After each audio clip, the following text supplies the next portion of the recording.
நமோ கல்வி மற்றும் தொண்டு அறக்கட்டளையினுடைய நிறுவனர் நிர்வாக அரங்காவலர் அன்பு சகோதரர் வினோத் பி செல்வம் அவர்கள் குறிப்பா இந்த மயிலாப்பூர் பகுதியில அரசியலை தாண்டி மக்களுக்கு ஒரு சேவையாக ஒன்று தன்னோடு இருக்கக்கூடியவர்களை இந்த அறக்கட்டளை எடுத்துச் செல்ல வேண்டும் என்கின்ற பெரிய கனவோடு பாடுபட்டு கொண்டிருக்கின்றார்.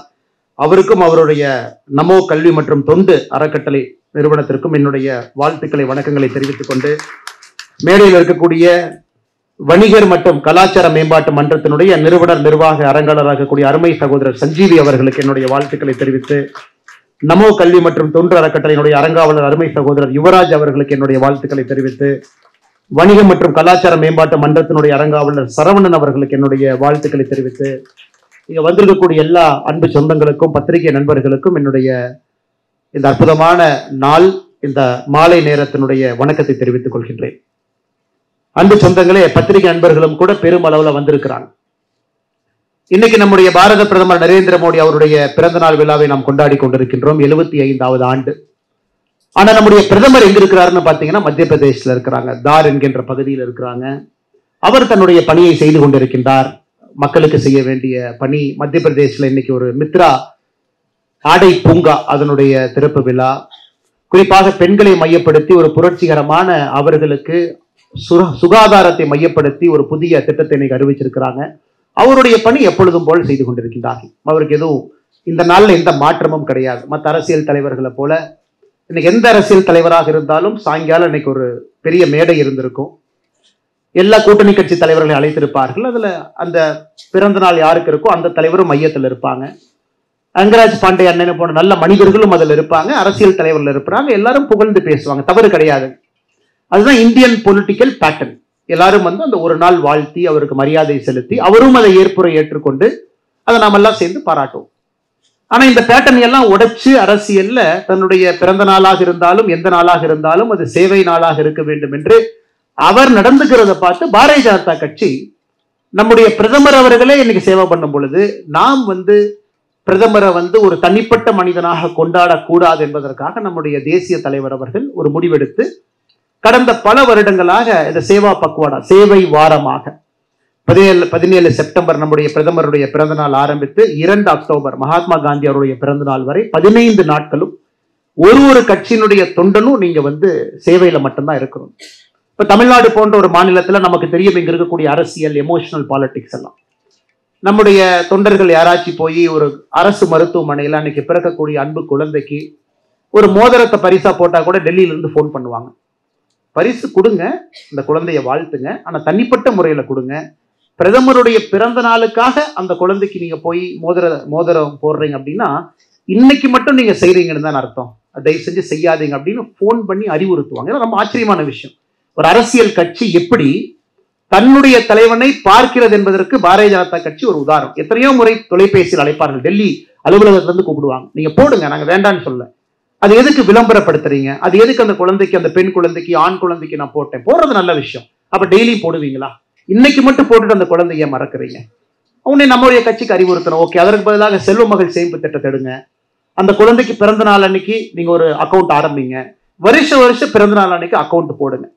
சோ ஒரு தலைவன் தன்னுடைய பிறந்த நாள் விழாவில் தன்னை மட்டுமல்ல தன்னுடைய கட்சி எப்படி இருக்க வேண்டும் என்று நினைப்பது, கட்சியில் இருக்கக்கூடிய தொண்டர்கள் எப்படி நடந்து கொள்ள வேண்டும் என்று நினைப்பது, அதன் மூலமாக சமுதாயத்திற்கு நாம் என்ன ஒரு செய்தி சொல்லுகின்றோம், இதெல்லாம் பெரிய விஷயம். எதற்காக இன்னைக்கு நான் மேடையில சொல்றேன்னாங்க, இது பத்திரிகை நண்பர்கள் மூலமாக தமிழக மக்களுக்கு தெரிய வேண்டும். நாத்த தலைவர்களை கொண்டாடுவது போல ஒரு ஆள் உயரத்துக்கு ஒரு கட் அவுட் வச்சு பெரிய மாலை போட்டு பால் அபிஷேகம் செய்து 2 ஆட்டை வெட்டி ரத்தத்தை மேல ஊத்தி இந்த மாதிரி எங்க தலைவரை நாம் கொண்டாடுகின்றோம். ரோட்ல மக்களை எல்லாம் மறிச்சு பட்டாசு எதுவும் வெடிக்காம அமைதியான முறையில தொண்டர்கள் எல்லோரும் செய்து கொண்டிருக்கின்றார்கள். இன்னைக்கு பாரதிய ஜனதா கட்சியினுடைய ரத்த தான முகாம் இட்ஸ் அ வேர்ல்ட் ரெக்கார்ட். இன்னைக்கு நம்ம கொடுத்திருக்கக்கூடிய யூனிட்ஸ் ஆஃப் பிளட் 2023 அது வேர்ல்ட் ரெக்கார்ட். 2024 செப்டம்பர் 17, 2023 நம்ம பீட் பண்ணி 24ல வேர்ல்ட் ரெக்கார்ட். இன்னைக்கு 25 இன்னைக்கு வந்திருக்கக்கூடிய தகவல் என்ன முழுமையா வரலனால தான் நான் டேட்டா சொல்லிங்க. 2024 முழுவதும் பாரதிய ஜனதா கட்சி நடத்தி இருக்கக்கூடிய 2024 முழுவதும் பாரதிய ஜனதா கட்சி நடத்தி இருக்கக்கூடிய ரத்த தான முகாம்ல எவ்வளவு யூனிட் கலெக்ட் பண்ணமோ இன்னைக்கு ஒரு நாள் அந்த ரெக்கார்டை பீட் பண்றோம். அதுவும் ஒரு உலக ரெக்கார்ட். தொண்டர்கள் சத்தமே இல்லாம அவங்க பாட்டுக்கு அங்கங்க வேலை செய்து கொண்டிருக்கின்றார்கள். இந்த நேரத்துல சகோதரர் வினோஜ் பி செல்வம் அவர்கள் இல்ல நம்ம பேசணும், ஒரு கருத்தரங்கம், இனிமையான மாலை பொழுதுல எல்லோரும் அமர்ந்து ஒரு நல்ல மனிதரை பற்றி அவரை பற்றி சில விஷயங்கள் எடுத்து சொல்லுவோம்.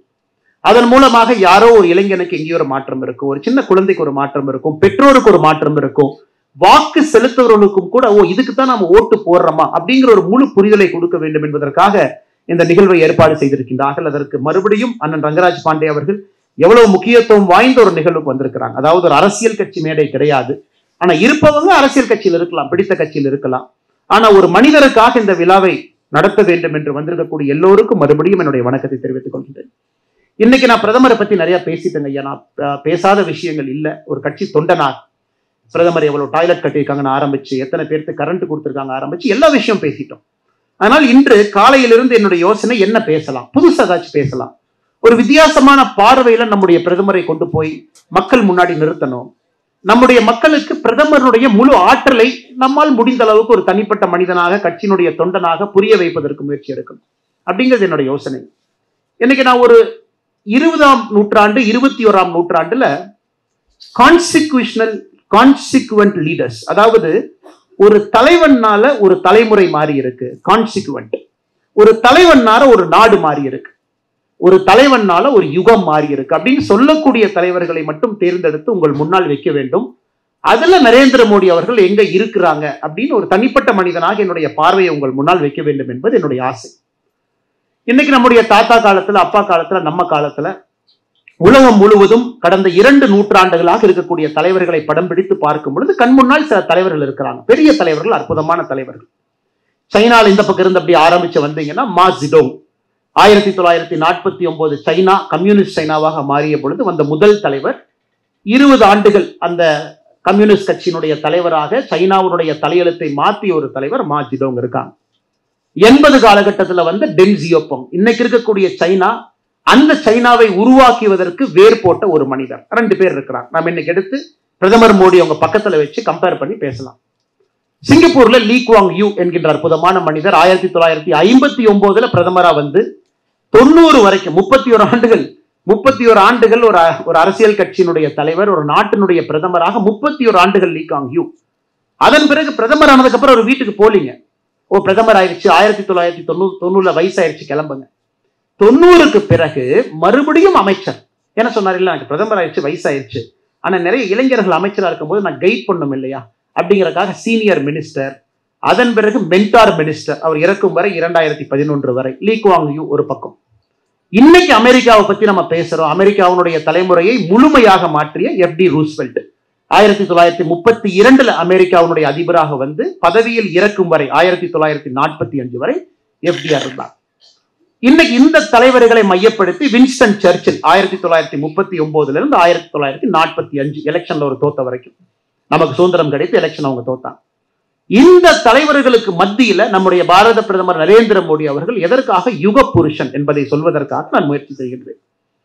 இன்னைக்கு அமெரிக்கால போய் கேட்டீங்கன்னா அவங்க டெமோக்ரஸியில என்ன பொலிட்டிக்கல் பார்ட்டினா they call themselves as the 6th political பார்ட்டின்னு ஒரு வார்த்தையை பயன்படுத்துவாங்க.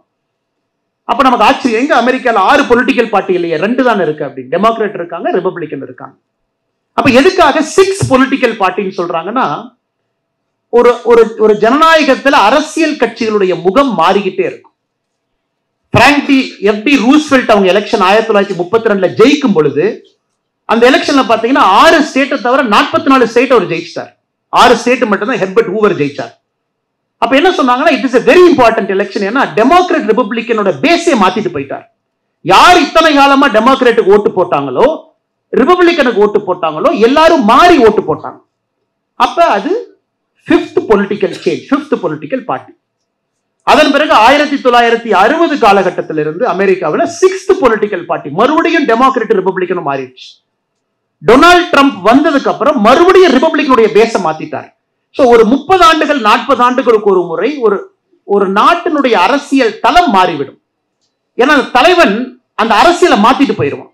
அது வரைக்கும் ஓட்டு போட்டவங்க ஒரு மாதிரி இருப்பாங்க, அதன் பிறகு ஓட்டு போடுறவங்க வேற மாதிரி இருப்பாங்க, அரசியல் மாறிடும். அதற்கு சில இந்தியால ஏன் காங்கிரஸ் கட்சி ஜெயிக்க முடியலன்னா பொலிட்டிக்கல் பேஸ் மாறிடுச்சு, அரசியல் தன்மை மாறிவிட்டது. சுதந்திரத்தின் பொழுது காங்கிரஸ் வாஸ் a confederate, யாராக இருந்தாலும் எல்லாம் சேர்த்து வச்சுக்கிட்டாங்க. எனக்கு வந்து சோசியலிசம் வேணும், சரி நீ உட்காரு. எனக்கு கேபிட்டலிசம் வேணும், நீ உட்காரு. எனக்கு ரெண்டு வேண்டாங்க, மெர்கன்டைலிசம் வேணும், நீ உட்காருப்பா.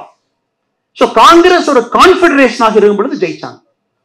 அதுல வந்து ஜனசங்கம் வந்துச்சு, வேற வேற கட்சி. இன்னைக்கு மோடி அவர்களுடைய இந்தியால அரசியல் பேஸ் தளம் மாறிடுச்சு. இன்னைக்கு பீகார்ல என்னதான் சார் என்னதான் உங்க தொண்டைகளையே கத்துனாலும் கூட நீங்க ரிசல்ட் வந்த பிறகு பாத்தீங்கன்னா போன தேர்தல்ல நம்ம ஜேடியு பிஜேபி சேர்ந்து எவ்வளவு ஓட்டு நம்ம வாங்கணுமோ அதை விட இன்னும் அதிகமான எம்எல்ஏக்களை பெற்று ஆட்சிக்கு வரும். இது நான் வந்து பாரதிய ஜனதா கட்சியை நம்பக்கூடிய, மோடி அவர்களை நேசிக்கக்கூடிய மனிதர்கள் இருக்கிறாங்கிறக்கா சொல்லிங்க. ஏன்னா பொலிட்டிக்கல் பேஸ் ஹஸ் சேஞ்ச்.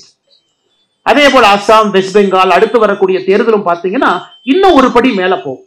ஏன்னா மோடியினுடைய single biggest contribution to Indian democracy பார்த்தீங்கன்னா பிஜேபியினுடைய கேரக்டரை முழுமையாக மாற்றிய ஒரு மனிதன்.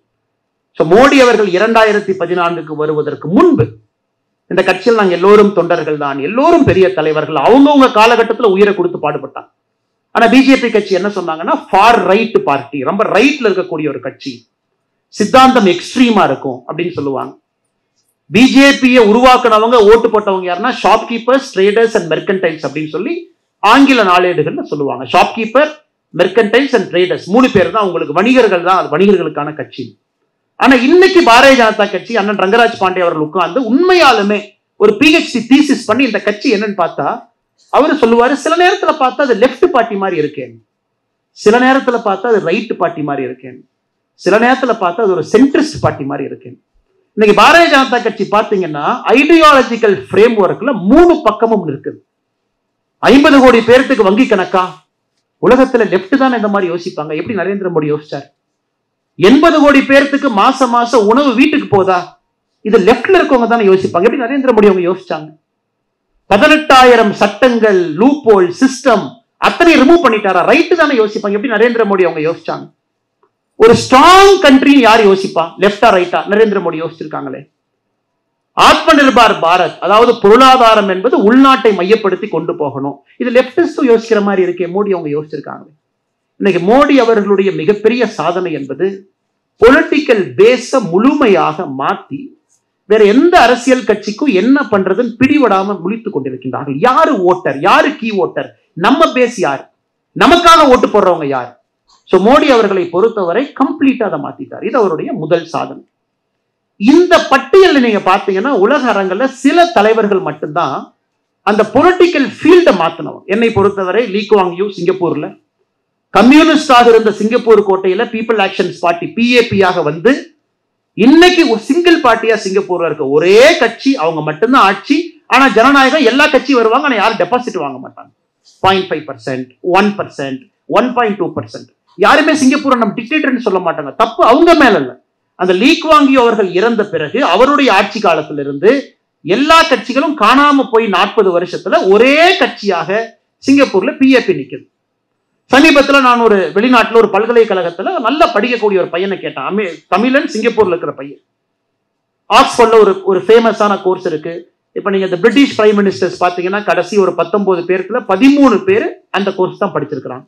பிலாசபி, பாலிடிக்ஸ் அண்ட் எக்கனாமிக்ஸ், PPE-ன்னு ஒரு கோர்ஸ். வின்ஸ்டன் சர்ச்சில் இருந்து அதான் படிப்பாங்க. அதை படிச்சா பிரிட்டிஷ் பொலிட்டிக்கல் சிஸ்டத்துக்குள்ள என்டர் ஆயிருவாங்க. இந்த பையன் PPE படிக்கிற பையன். அட்மிஷனே ரொம்ப கஷ்டம். நான் கேட்ட, தம்பி உன் ஆசை என்னப்பா? ஆனா சிங்கப்பூர்ல போய் அரசியல் பண்ணணும். சூப்பர்ப்பா, சிங்கப்பூர்ல எந்த கட்சியில போய் ஜாயின் பண்ண? என்ன ஒரே கட்சி தானே இருக்கு, PAP மட்டும்தான் இருக்காங்க, நான் போய் ஜாயின் பண்ண போறேன். அப்ப பிஜேபியினுடைய அடுத்த சாதனை என்னவாக போகுதுனாங்க, இன்னும் 25 ஆண்டுகள் கழித்து தவறு எங்கள் மீது கிடையாது. ஒரு கட்சி வலிமை இழந்துட்டாங்க, 18% வாக்குக்கு வந்துட்டாங்க, 15க்கு வந்துட்டாங்க, 12க்கு வந்துட்டாங்க. The future is very clear. இந்தியாவை பொறுத்தவரை ஒரு கட்சி மிக பலமாக வளர்ந்து கொண்டிருக்கிறது. அது மோடிஜியினுடைய செகண்ட் பெஸ்ட் கான்ட்ரிபியூஷன். இது நல்லா யோசிப்பாரு. நிறைய பேர் செஞ்சது கிடையாது. பார்ட்டியினுடைய பேஸ் எக்ஸ்பேண்ட் பண்ணுங்க, ஓட் ஷேர் அதிகப்படுத்தணும், டேலண்ட்டை கொண்டு வந்துகிட்டே இருக்கணும். ஏன் இந்த பையன் PAP ஸ்ட்ராங்கா இருக்குன்னா, ஆக்ஸ்போர்ட்ல படிக்கிற ஒரு பையன் நான் PAP-ல போய் ஜாயின் பண்ணணும், சிங்கப்பூர்ல டாக்ஸி டிரைவர் ஓட்டுற ஒரு அண்ணன் நானும் PAP-க்கு ஓட்டு போடணும். ஸோ எல்லாரும் ஒரே மாதிரி ஒரு கட்சியை நோக்கி அனைத்து தரப்பட்ட மக்களும் போகும்போது பொலிட்டிக்கல் கேரக்டர் சேஞ்சஸ். இது உருவாக்குறது சாதாரண வேலை இல்லைங்க, மிக மிக கடினமான வேலை. ஒரு பொலிட்டிக்கல் ஃபேஸை மாத்துறது. அது எப்படி ரூஸ்வெல்ட் அவங்க செஞ்சுட்டு போனாங்க. அதுவரை அமெரிக்கால பாத்தீங்கன்னா பிளாக்ஸ் ரிப்பப்ளிகன்ஸ் ஓட்டு போட்டாங்க. 1932 FDR ஜெயிச்சு அவங்க அமெரிக்க ஜனாதிபதியாக வந்த பொழுது அப்படியே மாத்தி அவங்க அந்த நியூ டீல், எங்களுக்கு இந்த டிப்ரெஷன்ல இருந்து வெளியே வரணும், பிளாக்ஸ் ஃபர்ஸ்ட் டைம் மாத்தி டெமோக்ராட்ஸ் கொண்டு போட்டாங்க. அதன் பிறகு அந்த 1932 கொண்டு வந்ததை 1960 லேட் 60s வரை கொண்டு போனாங்க டெமோக்ராட்ஸ். 40 ஆண்டுகள் FD ரூஸ்வெல்ட் அவங்க உருவாக்கின பேஸ 40 ஆண்டுகள் கொண்டு போனாங்க. அதனாலதான் FD ரூஸ்வெல்ட் இஸ் கான்ஸ்டிகுவன்ட் லீடர். அதனாலதான் லீ குவாங் யூ இஸ் கான்ஸ்டிகுவன்ட் லீடர். இன்னைக்கு நம்ம மோடிஜி அவர்களை பொறுத்தவரை நம்ம புகழ்ந்து பேசுறோம், சூப்பர்னு சொல்றோம், என்ன நாம் சொன்னாலும் கூட 50 ஆண்டுகள் கழித்து நாம் திரும்பி பார்க்கும் பொழுது, இன்னைக்கு நம்ம எப்பவுமே பக்கத்துல இருந்து பார்க்கும் பொழுதுங்க நிறைய குற்றங்கள் குறைகள் சொல்லலாம். டிக்டேட்டர் இது அது நம்ம கொஞ்சம் கொஞ்சமா அட்ரஸ் பண்ணலாம். அண்ணா ரங்கராஜ் பாண்டே அவங்க சொன்னாங்க. இன்னைக்கு மோடிஜி அவங்களுடைய சிங்கிள் பிகெஸ்ட் கான்ட்ரிபியூஷன் மற்ற கட்சிகளுடைய ஜனநாயகத்தையும் மாத்திட்டு போயிட்டாங்க. இன்னைக்கு மற்ற ஒரு கட்சி ஒரு டைனாஸ்ட ப்ரொமோட் பண்றனா பதில் சொல்றாங்க, முதல்ல டேக்கன் ஃபார் கிராண்டட். இன்னைக்கு முழுமையாக இந்தியாவில் டைனாஸ்டிக் பாலிடிக்ஸ் அழிஞ்சிருச்சுன்னு அர்த்தம் கிடையாது, இருக்கு. ஆனா மற்ற கட்சிக்கு ஒரு டைனாஸ்ட கொண்டு வரும்போது பதில் சொல்றாங்க. ஐயோ மோடிஜி பாருங்க செல்ஃப் மேட் மேன், அண்ணன் CP ராதாகிருஷ்ணன் அவங்க பாருங்க செல்ஃப் மேட் மேன் அங்க இருக்கிறாங்க, அண்ணன் நிதின் கட்கரி அவங்கள பாருங்க, அண்ணன் அமித்ஷாஜி அவங்கள பாருங்க, எல்லாத்தையும் பாருங்க தனி மனிதர்களாக குடும்பத்திலிருந்து வந்தாங்க, சாதாரண குடும்பம். இன்னைக்கு மற்ற அரசியல் கட்சிகள் கேள்வி கேட்காமையே டிஃபெண்ட் பண்ற அளவுக்கு அவங்க இருக்கிறாங்க. இது மோடிஜி அவருடைய தேர்ட் பிகெஸ்ட் கான்ட்ரிபியூஷன். காரணம், அரசியல் பிஜேபியில சுத்தப்படுத்தினது கிடையாதுங்க, மற்ற கட்சிகளையும் சுத்தப்படுத்த ஆரம்பித்திருக்கின்றார்கள். அவங்களும் சொல்றாங்க இல்ல இல்ல அப்படி இல்ல, நாங்க கில்ட்டி கிடையாது, பட் இதனாலதான் நாங்க வச்சிருக்கோம் அப்படின்னு. சோ இதனால இவர் ஒரு கான்ஸ்டிகுவன்டான தலைவர். இன்னைக்கு நம்ம எல்லாருமே சொல்றோங்க, அதாவது நம்ம வினோத் செல்வம் அவங்க பேசும்போது ஒரு விஷயத்தை ஆரம்பிச்சாங்க, கோவிட் அண்டர் பிரஷர். இந்தியாவில் ஒரு மேனுஃபேக்சரிங் ஈகோ சிஸ்டம் இருக்குதுங்க. ஆனா ஹை குவாலிட்டி ஜெனரிக் ட்ரக் இல்லாம, அதாவது இந்தியாவை பொறுத்தவரை ஹைதராபாத் வந்து ஃபார்மா கேபிட்டல்னு சொல்லுவாங்க. அதாவது உலகத்தில் இருக்கக்கூடிய ஒரு மருந்து நிறுவனம் தன்னுடைய பேட்டன்ட் எக்ஸ்பயர் ஆகிறதுக்கு நம்ம காத்துக்கிட்டே இருப்போம். அந்த பேட்டன்ட் எக்ஸ்பயர் ஆகிறதுக்கு ஒரு 2 வருஷம் முன்னாடி ஹைதராபாத்ல ஒரு ஃபார்மா நிறுவனம் தன்னை ஆக்டிவேட் பண்ணிக்குவாங்க. ஓகே எக்ஸ்பயர் ஆக போகுது, அது எக்ஸ்பயர் ஆனதுக்கு அப்புறம் அது ஃப்ரீ மார்க்கெட் வந்துடும். நாம ஒரு கால்பால் பேராசிட்டமால நாம ஜெனரிக்கா செய்யலாமா? அதுதான் இந்தியாவோட ஸ்ட்ரென்த்துங்க. Strong manufacturing ecosystem. எந்த மருந்தை நம்மளால செய்ய முடியும், ஆனா ஜெனரிக் மருந்து நம்மளால புதுசா ஒன்ன செய்ய முடியாது. நல்லா புரிஞ்சுக்கணுங்க, புதிதாக ஒரு மருந்து நம்ம செய்யறதுக்கான சிஸ்டமே இல்லை. இன்னைக்கு நம்ம போட்டிருக்கக்கூடிய கோவிஷீல்டு, கோவேக்சின் நம்ம 2 போட்டிருக்கோம், பெரும்பாலும் மேட் இன் இந்தியாவில். அந்த கோவிஷீல்டு மருந்து நான் கொஞ்சம் நேரம் எடுத்து எதுக்கு சொல்றேன்னாங்க, அது அஸ்ட்ராஜெனகா அப்படிங்கிற நிறுவனம் கொலாபரேஷன்ல செய்யறாங்க. அது பூனேல சீரம் இன்ஸ்டிடியூட் அதை வாங்குறாங்க, அவங்க மாஸ் மேனுஃபேக்சர் பண்றாங்க, அவங்க வேர்ல்டுக்கு பண்றாங்க. இது ஒரு மாடல். கோவேக்சின் ஹைதராபாத்ல இருக்கக்கூடிய ஒரு இந்திய நிறுவனம், அவங்களே அந்த ஸ்ட்ராண்டை கண்டுபிடிக்கிறாங்க.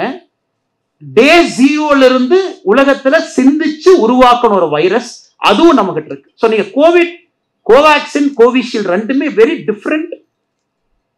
Different methods of excellence. ஒன்னு வந்து மாசா நாங்க அடிக்கிறோம் பாருங்க, அதையும் மோடிஜி காமிச்சார். எனக்கு ஒரு மருந்து, அந்த ஒரு மருந்தை உங்ககிட்டயும் மேனுஃபேக்சரிங் எபிலிட்டி சைனால இருக்கு, எல்லாத்துட்டும் இருக்கு. ஆனா மில்லியன் டோசஸ் நான் அடிச்சுட்டே இருப்பேன், இந்தியாலையும் கொடுப்பேன், உலக நாடுகளுக்கு கொடுப்பேன். அது ஒரு சிஸ்டம். அந்த இந்தியாவை நீங்க பாத்துக்கங்க. ஜெனரிக் வேக்சின் இல்லாம நாங்களே made in India original vaccine எங்க லேப்ல தயாரிப்போம், கோவேக்சின் செஞ்சிருக்கோம், அதையும் பார்த்துக்கங்க. இதுல ஆச்சரியம் என்னன்னாங்க, நீங்க ஆக்ஸ்போர்டு போனீங்கன்னா, நீங்க ஆக்ஸ்போர்ட் பல்கலைக்கழகத்துடைய வேக்சின் தான் கோவிஷீல்டு, அவங்க தான் அதனுடைய உருவாக்குனது. நான் சமீபத்தில் அங்க படிக்க போயிருந்த பொழுது இந்த இடத்துக்கு போய் லேப்ல பார்த்தேங்க, என்ன பண்றேன், ஆக்ஸ்போர்டு வேக்சின் குரூப்னு வச்சிருக்காங்க. இன்னைக்கு உலகத்தினுடைய நான் போகும் பொழுது கடந்த ஆண்டு 23 நோய்களுக்கு வேக்சின் அங்க செஞ்சுக்கிட்டு இருக்காங்க. ஆப்பிரிக்கால இருக்கக்கூடிய சில நோய், அந்த நோயால் நான் கேள்விப்பட்டது கூட கிடையாதுங்க. ஜாம்பியால மட்டும்தான் அந்த நோய் இருக்கு. ஆனா அடுத்த 10 வருஷத்துல அது பேண்டமிக்கா மாறி உலகம் முழுவதும் வரும். இப்பவே நாங்க மருந்து கண்டுபிடிக்கிறோம். அந்த மாதிரி அவங்க கண்டுபிடிச்சுக்கிட்டு இருந்த ஒரு மருந்து தான் கோவிஷீல்டு. அந்த மருந்து பாலியில இன்னொன்னுக்காக செஞ்சுட்டு இருக்காங்க. சோ சைனால உஹான் லேப்ல வந்த உடனே WHO என்ன சொல்றாங்க, ஸ்ட்ரெயினை வெளியே கொடு, எல்லா நாட்டுகளுக்கும் நீ ஸ்ட்ரெயினை கொடு, நாங்க இதுக்கு மருந்து கண்டுபிடிக்கணும். சோ WHO ஸ்ட்ரெயினை வாங்கி உலகத்தில் இருக்கிற எல்லாருக்கும் கொடுக்குறாங்க, ஃப்ரீ ஸ்ட்ரெயின். இங்க பாருங்க, சைஃபர் நீங்க பாருங்க, பிக்சர் இருக்கீங்க பாருங்க, அஸ்ட்ராஜெனகா பாருங்க, அந்த ஸ்ட்ரெயினுக்கு உங்களால கண்டுபிடிக்க முடியுமான்னு பாருங்க. ஜெர்மன்ல நீங்க பாருங்க, ஆக்ஸ்போர்ட் யூனிவர்சிட்டி நீங்களே செஞ்சுட்டு இருக்கீங்களே பாருங்க. அப்ப வேற ஏதோ மருந்து செஞ்சு கொண்டிருந்த கூடிய ஆக்ஸ்போர்ட் பல்கலைக்கழகம் இந்த ஸ்ட்ரெயினை பார்த்துட்டு பாதியில வண்டியை திருப்புறாங்க. வண்டியை திருப்பும் பொழுது 70% இன்னொரு நோய்க்காக கண்டுபிடிச்ச அதே மருந்த மாலிகுலரை மாத்தி கோவிஷீல்டுக்கு வருது. உடனே ஆக்ஸ்போர்ட் என்ன சொல்றாங்க, அஸ்ட்ராஜெனகாட்ட போறாங்க. இங்க பாருங்க, நான் ஒரு பல்கலைக்கழகம் தான், எங்க ரிசர்ச்சர் பசங்க தான் இருக்காங்க, நாங்க கண்டுபிடிச்சிட்டோம். ஆனா இதை ட்ரையல் பண்றதுக்கு எங்களுக்கு 4 பில்லியன் வேணும், அஸ்ட்ராஜெனகா நீங்க வாங்க. அவங்க ஆக்ஸ்போர்டோட சேர்ந்து பிரேசில் 4 இடத்துல ட்ரையல் பண்றாங்க. ட்ரையலும் பண்ணி முடிச்சாச்சு. இப்ப மாஸ் மேனுஃபேக்சரிங் அடிக்கணும். அப்ப சீரம் இன்ஸ்டிடியூட் அப்ரோச் பண்றாங்க, அவங்க கவர்மெண்ட்ட வர்றாங்க. மோடிக்கு சொல்றாங்க நோ ப்ராப்ளம். நம்ம இதை நல்லா புரிஞ்சுக்கணுங்க. உங்ககிட்ட இன்னைக்கு மாஸ் மேனுஃபேக்சரிங் பண்றதுக்கு நீங்க எக்ஸ்ல இருக்கீங்க அப்படின்னா அது 10x பண்ணுங்க. மிச்சம் 9x நாங்க கேள்வி கேட்காம கவர்மெண்ட் ஆஃப் இந்தியா உங்களுக்கு பணம் கொடுக்கும். பில்டிங் இப்பவே கட்ட ஆரம்பிங்க, மிஷினரி இம்போர்ட் பண்ணுங்க, இப்பவே செய்ய ஆரம்பிங்க, அஸ்ட்ராஜெனகாட்ட பேசுங்க, அப்படியே வாங்க ஆரம்பிங்க. சோ ஒரு மனிதன் நாட்டினுடைய தலைவனாக இருக்கிறவங்க கிரைசிஸ்ல எப்படி யோசிக்கிறாங்க பாருங்க. பேனிக் கிரைசிஸ்ங்கிறது நம்மளை பேனிக் பண்ணிடுங்க. ஒரு கிரைசிஸ்ல நம்ம சின்ன ஒரு கடை வச்சிருக்கோம், நம்ம சின்ன ஒரு நிறுவனம் நடத்துறோம், நம்ம ஒரு டீச்சரா இருக்கும், அரசியல்வாதியா இருக்கும், கிரைசிஸ் நம்மளை பேரலைஸ் பண்ணிடும். அப்படியே பிபி எல்லாம் 160க்கு போய் நம்மளால சிந்திக்க முடியாது. சில யுக புருஷன் மட்டும்தாங்க கிரைசிஸ் ஆப்பர்ச்சுனிட்டியா மாத்திரத சிந்திப்பாங்க. இது எப்படின்னாங்க, ஒரு கிரிக்கெட் மேட்சுக்குள்ள நீங்க போகும்பொழுது 24-5 நம்ம டீம் இருக்கு. 24-5 உள்ள போகும் பொழுது இன்னும் 5 விக்கெட் தான் இருக்கு. அடுத்த பால 6 அடிச்சு பவுலரை நிலைகுலைய வச்சுட்டா எப்படி விக்கெட் எடுப்பான் அப்படின்னு யோசிக்கிறது தான் மோடி அவர்கள் கோவிட் சமயத்துல யோசிச்சது. அந்த பேனிக்கி மோட்ல பேரலைஸ் ஆகாம ஃபைன், இந்த மாடலை நீங்க அடிச்சு பிரிங்க. பூனேல நீங்க கோவேக்சின் ஆந்திரால இருக்கிறீங்க, நீங்க அடிச்சு பிரிங்க, புதுசா கண்டுபிடிங்க. ஸோ இது மோடிஜியோடைய கான்ட்ரிபியூஷன். அதாவது கிரைசிஸ் மூமெண்ட்ல எல்லாம் நீங்க யோசிச்சீங்கன்னா அதுல ஒரு வழியை கண்டுபிடிப்பது மட்டுமல்ல, இந்தியாவை வேர்ல்டு லீடராக மாற்றுவதற்கு அவர் எடுக்கக்கூடிய முயற்சி. கிரைசிஸ்குள்ள ஒரு மாதிரி நம்ம போவோம், ஆனா கிரைசிஸ்ல இருந்து வெளியே வரக்கூடிய இந்தியா பாத்தீங்கன்னா ஒரு மிக வித்தியாசமான நாடாக 2014 இருந்து யோசிச்சு பாருங்க.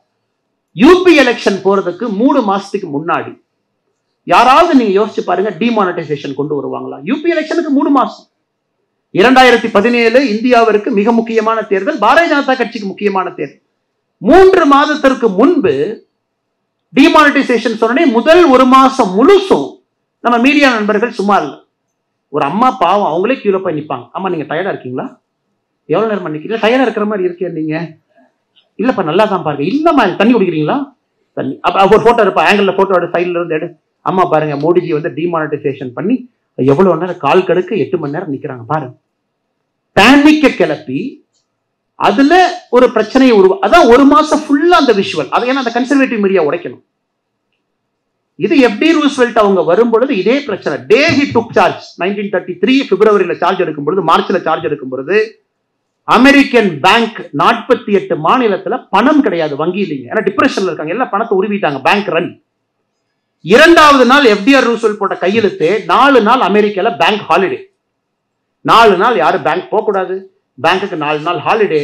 ஃபர்ஸ்ட் எம்ப்ளாயி எல்லாம் பேனிக் ஆகாதீங்க, எல்லாம் தண்ணி குடிச்சிட்டு பேங்க்ல உட்காரு, நான் உங்களுக்கு $2 பில்லியன் பணத்தை அனுப்புறேன், அது ஃபர்ஸ்ட் கரன்சி செஸ்ல வைங்க.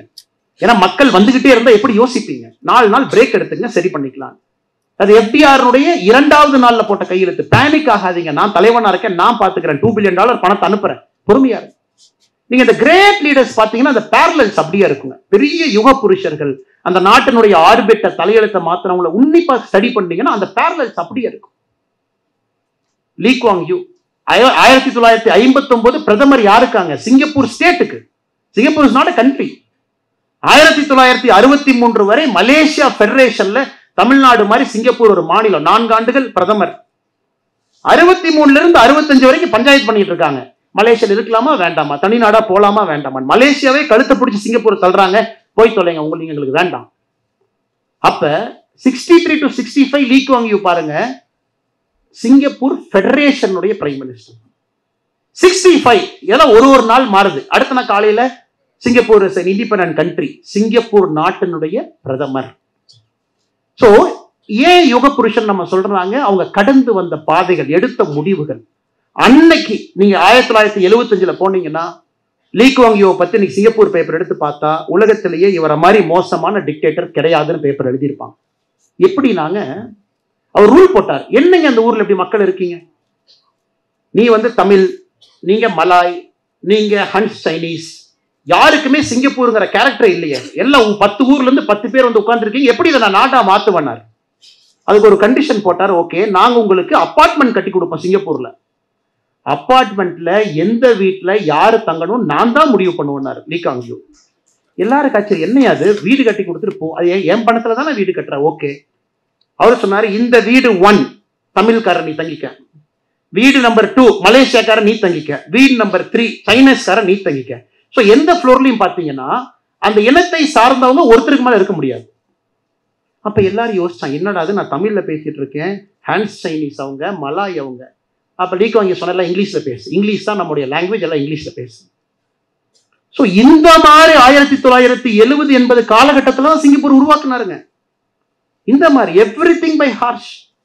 பப்ளிக் ஸ்மோக்கிங் ஃபர்ஸ்ட், ஸ்மோக் பண்ணாதீங்க. Second fine. Third public beating, குச்சி வச்சு அடிப்பாங்க போலீஸ்காரன். சிங்கப்பூருடைய 1970 80 காலகட்டம். இன்னைக்கு இந்தியாவில் தைரியமா சில பேர் மோடிஜியை டிக்டேட்டருங்கிறாங்க, லீ குவாங் யூ ஸ்டேட்ஸ்மேனுங்கிறாங்க. பாருங்க எப்படி அந்த காலமும் சூழ்நிலையும் அந்த அரசியல் தன்மையும் 50 ஆண்டுகள் கழித்து திருப்பி பார்க்கும் பொழுது இந்த மனுஷன் ஆபரேஷன் சிந்தூர் நல்லா நீங்க மோடிஜியை ட்ராக் பண்ணி பாருங்க. It is not a single man who made a decision. Cabinet committee on security daily சாயந்தரம் அந்த போட்டோவை நம்ம பார்ப்போம். நிர்மலா சீதாராமன் அவர்கள், அமித்ஷாஜி அவங்க, ராஜ்நாத் சிங் அவங்க, ஜெய்சங்கர் அவங்க, சிசிஎஸ்ல இருக்கக்கூடிய 5 தலைவர்கள் உட்கார்ந்து பேசுவாங்க. அந்த சிசிஎஸ் முடிஞ்சு அரை மணி நேரம் பிஎம் பார்த்தீங்கன்னா அடுத்த போட்டோ வரும். முப்படை தளபதிகளை கூப்பிட்டு பேசிட்டு இருப்பார், அவங்கெல்லாம் உட்கார்ந்து பேசிட்டு இருப்பாங்க. எல்லாமே தினமும் இந்த போட்டோ பிரைம் மினிஸ்டர் போட வேண்டிய அவசியம் இல்லை. நாட்டு மக்களுக்கு ஏன் போடுறாருன்னா பயப்படாதீங்க, எனக்கு கன் பத்தி எல்லாம் தெரியாது, எனக்கு எந்த மிசைல் நம்பர்லாம் எனக்கு தெரியாது, எனக்கு எந்த ரக வெப்பனை யூஸ் பண்ணணும்னு எனக்கு தெரியாது, தெரிஞ்சவங்களோட நான் பேசிக்கிட்டே இருக்கேன், நீங்க கவலைப்படாதீங்க மெசேஜ் நம்ம கொடுக்குறாரு. இதை விட அதனாலதான் நாம இந்த தலைவர்களை பொறுத்தவரை 2 வகையாக பிரிப்போம். Peace time leaders, war time leaders. War டைம்ல ஜெயிச்சவங்க பீஸ் டைம்ல தோப்பாங்க. Winston Churchill classic example. War டைம்ல ஜெயிச்சார், அதுக்கப்புறம் நடந்த தேர்தலில் தோத்தாச்சு. ஏன்னா மக்கள் ஏத்துக்கல. வார் டைம்ல ரொம்ப கொடுமைப்படுத்திட்டியா, நீ ரேஷனே கொடுக்கல, சைரன் அடிச்சா வீட்டுக்குள்ள போய் ஒளிஞ்சுக்கணும்னு ரொம்ப பண்ண நீ. ஸோ எக்ஸ்ட்ரீம் மெஷர்ஸ்ல வின்ஸ்டன் சர்ச்சில் எடுத்தார், ஏன்னா லண்டனை காப்பாற்றணும். ஆனா வார் டைம்லயும் ஜெயிச்சு பீஸ் டைம்லயும் ஜெயிச்ச ஒரு தலைவர் இஸ் a கான்ஸ்டிடியூஷன் தலைவர். அது மோடி அவங்கள பாரு. அதனாலதான் அந்த ஒரு நாள் போட்டோ நமக்கு நம்பிக்கை கொடுப்பதற்காக இந்த கேபினெட்ல இருக்கிற 5 பெஸ்ட் மைண்ட்ஸை கூப்பிட்டு நான் பேசினேன். பாருங்க 6 மணி போட்டோ. 7 மணிக்கு ஆர்மி சீஃப்ல அவங்க பிரீஃப் பண்ணாங்க. சேட்டலைட் பிக்சர்ஸ் இருக்கு, இன்டெலிஜென்ஸ் இருக்கு, அவங்க சொல்றாங்க, அதுவும் கேட்டேன் பாருங்க. அதன் பிறகு எதிர்கட்சி நண்பர்கள் அவங்கெல்லாம் கூப்பிடுறாங்க. சரி நீ பல நேரம் திட்டிட்டு இருந்தாலும் பரவாயில்ல, நல்ல யோசனை இருந்தால் நீங்களும் சொல்லுங்க, நீங்க சொல்றதையும் கேட்கிறேன்.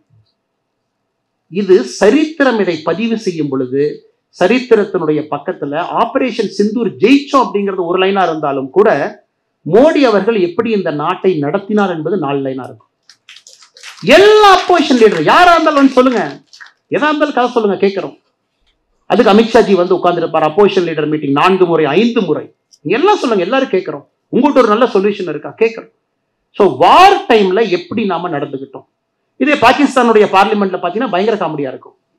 ஏன்னா அந்த நாட்டினுடைய டிஃபென்ஸ் மினிஸ்டர் போய் ஒரு இன்டர்வியூல ஒரே ஒரு இன்டர்வியூக்கு தான் டிஃபென்ஸ் மினிஸ்டர் அனுப்புறாங்க. ஒரே ஒரு இன்டர்வியூக்கு அந்த மனுஷன் போறாரு, ஸ்கை நியூஸ் போறாரு. ஃபர்ஸ்ட் கேள்வி கேட்கறாங்க ஆங்கர் இங்கிலீஷ்ல. ஆபரேஷன் சிந்தூர் அவங்க ஒரு பேர் வச்சுக்கிட்டாங்க, என்ன அப்படின்னு. அது இந்த அமெரிக்காக்காரனை தான் சொல்லணும். எங்க ஊர்ல எங்க நாட்டை சும்மா இருந்த நாட்டை கிளப்பி விட்டு எங்களை டெரரிஸ்ட் ஸ்டேட்டா அமெரிக்கா தானே மாத்தினா, நாங்க தானே டெரர் பண்றதுக்கு அவன் தானே சொல்லி கொடுத்தான்னு எதோ பேசிட்டார். அவன் இங்கிலீஷ்ல கேட்டு இவங்க பேசி பாகிஸ்தான் பார்லிமெண்ட்ல உன்னை யாரையா பேச சொன்னாரு, ராணுவ ரகசியத்துல எதுக்கு போய் இங்கிலாந்துல பேசிட்டு வந்தா நீ, நம்ம டெரரிஸ்ட் ஸ்டேட், நம்ம டெரர் ஆர்ம் பண்றோம், டெரர் ஃபேக்டரி நடத்துறோம், இதெல்லாம் ஓப்பனாவா சொல்லுவாங்க அப்படின்னு. அதுக்கு பாகிஸ்தான் பார்லிமெண்ட் நடக்கூடிய டிபேட்டை சைட் பை சைட் பார்த்தீங்கன்னா அந்த ஊர்ல டிபேட் இதான் நடக்குது. இந்த ஆளுக்கு இங்கிலீஷே தெரியல டிஃபென்ஸ் மினிஸ்டருக்கு, அவன் ஸ்கை ஸ்போர்ட்ஸ்ல போய் இவ்வளவா வளருவான். நம்ம எத்தனை பேர்கிட்ட வச்சிருக்கோம். நம்ம டெரரிஸ்ட் அடுத்தோடனே பாகிஸ்தான் போடுற போட்டோ என்ன, நம்ம போடுற போட்டோ நம்முடைய 2 வீரமங்கையர்கள் அவங்க டெய்லி பிரீஃப் பண்றாங்க. ரங்கராஜ் பாண்டே அவங்க சொன்னது போல மதம் அதுல முக்கியம் இல்லைங்க, இருந்தும் அது முக்கியம். ஏன்னா we are giving a message. ஏன்னா உள்நாட்டுக்குள்ள கலவரம் வந்துடக்கூடாது, நல்லா புரிஞ்சுக்கணும். உள்நாட்டுக்குள்ள நம்ம பயங்கர ஜிங்கோயிஸ்ட் மோட்ல இருக்கும். இல்ல நம்ம பாகிஸ்தானை பிரிச்சிருவோம், இஸ்லாமிய நேஷன் அவங்க சாத்திடுவோம். இங்க 2 பேர் ஒரு வெடியை கொளுத்தி ஒரு மசூதி பக்கத்துல போட்டா அது மத கலவரம். ஏன்னா எல்லாரும் ஒரே மனநிலைன்னு சொல்ல முடியாதுங்க. யாராவது ஒருவர் அந்த எமோஷனல் ஸ்டேட்ல தப்பு பண்ணுவாங்க. அதையும் யோசிச்சு ஒரு பிரஸ் பிரீஃபிங் வச்சு இந்த நாட்டுல எல்லோரும் அமைதியா இருப்பதுதான் இன்னைக்கு முக்கியம். ஸ்ட்ராங் மெசேஜ் எத்தனை பேர் செய்வாங்க யோசிப்பாங்க. எந்த அளவுக்கு டீப்பா ஒரு நாட்டினுடைய தலைவர் யோசிக்கிறாங்க பாருங்க. அதனாலதான் ரங்கராஜ் பாண்டே அவர்கள் சொல்லும் பொழுது we are blessed to have Modiji in crucial moments. முக்கியமான நேரத்துல மோடி போட ஒரு தலைவர் வேலை செய்தது நாம் செய்த தவம். அதை நம்ம கண்டிப்பா ஏத்துக்கணும். அத பாகிஸ்தான் பார்த்தா அவன் போட்டோ என்ன போடுறான், டெரரிஸ்ட் இறந்த பிறகு ஆர்மிக்கார யூனிஃபார்ம்ல போய் சல்யூட் அடிச்சுட்டு இருக்கான் அந்த சவப்பெட்டிக்கு. ஏன் ஆல்ரெடி நீ டெரர் ஃபேக்டரி நடத்துறேன்னு தெரியும். நேற்று இன்னைக்கு ஜெய்சி முகமது டெப்டி கமாண்டர் ஒருத்தர் கொடுத்திருக்காரு.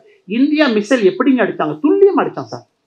நம்ம ஜெய்சி முகமது தலைவன் முகமது அவர் பேரு மசூத் அசார், அவருடைய அக்கா பாடியை ரெண்டா வெட்டிட்டானுங்க சார். அப்படியே மிசைல் அடிச்சு அடியில பாடி ரெண்டா போயிடுச்சு. இன்னைக்கான கமெண்ட்ரி கொடுத்துருக்காண்டி வர்ணனை கிராஃபிக் வர்ணனை கொடுத்துட்டு இருக்கான்.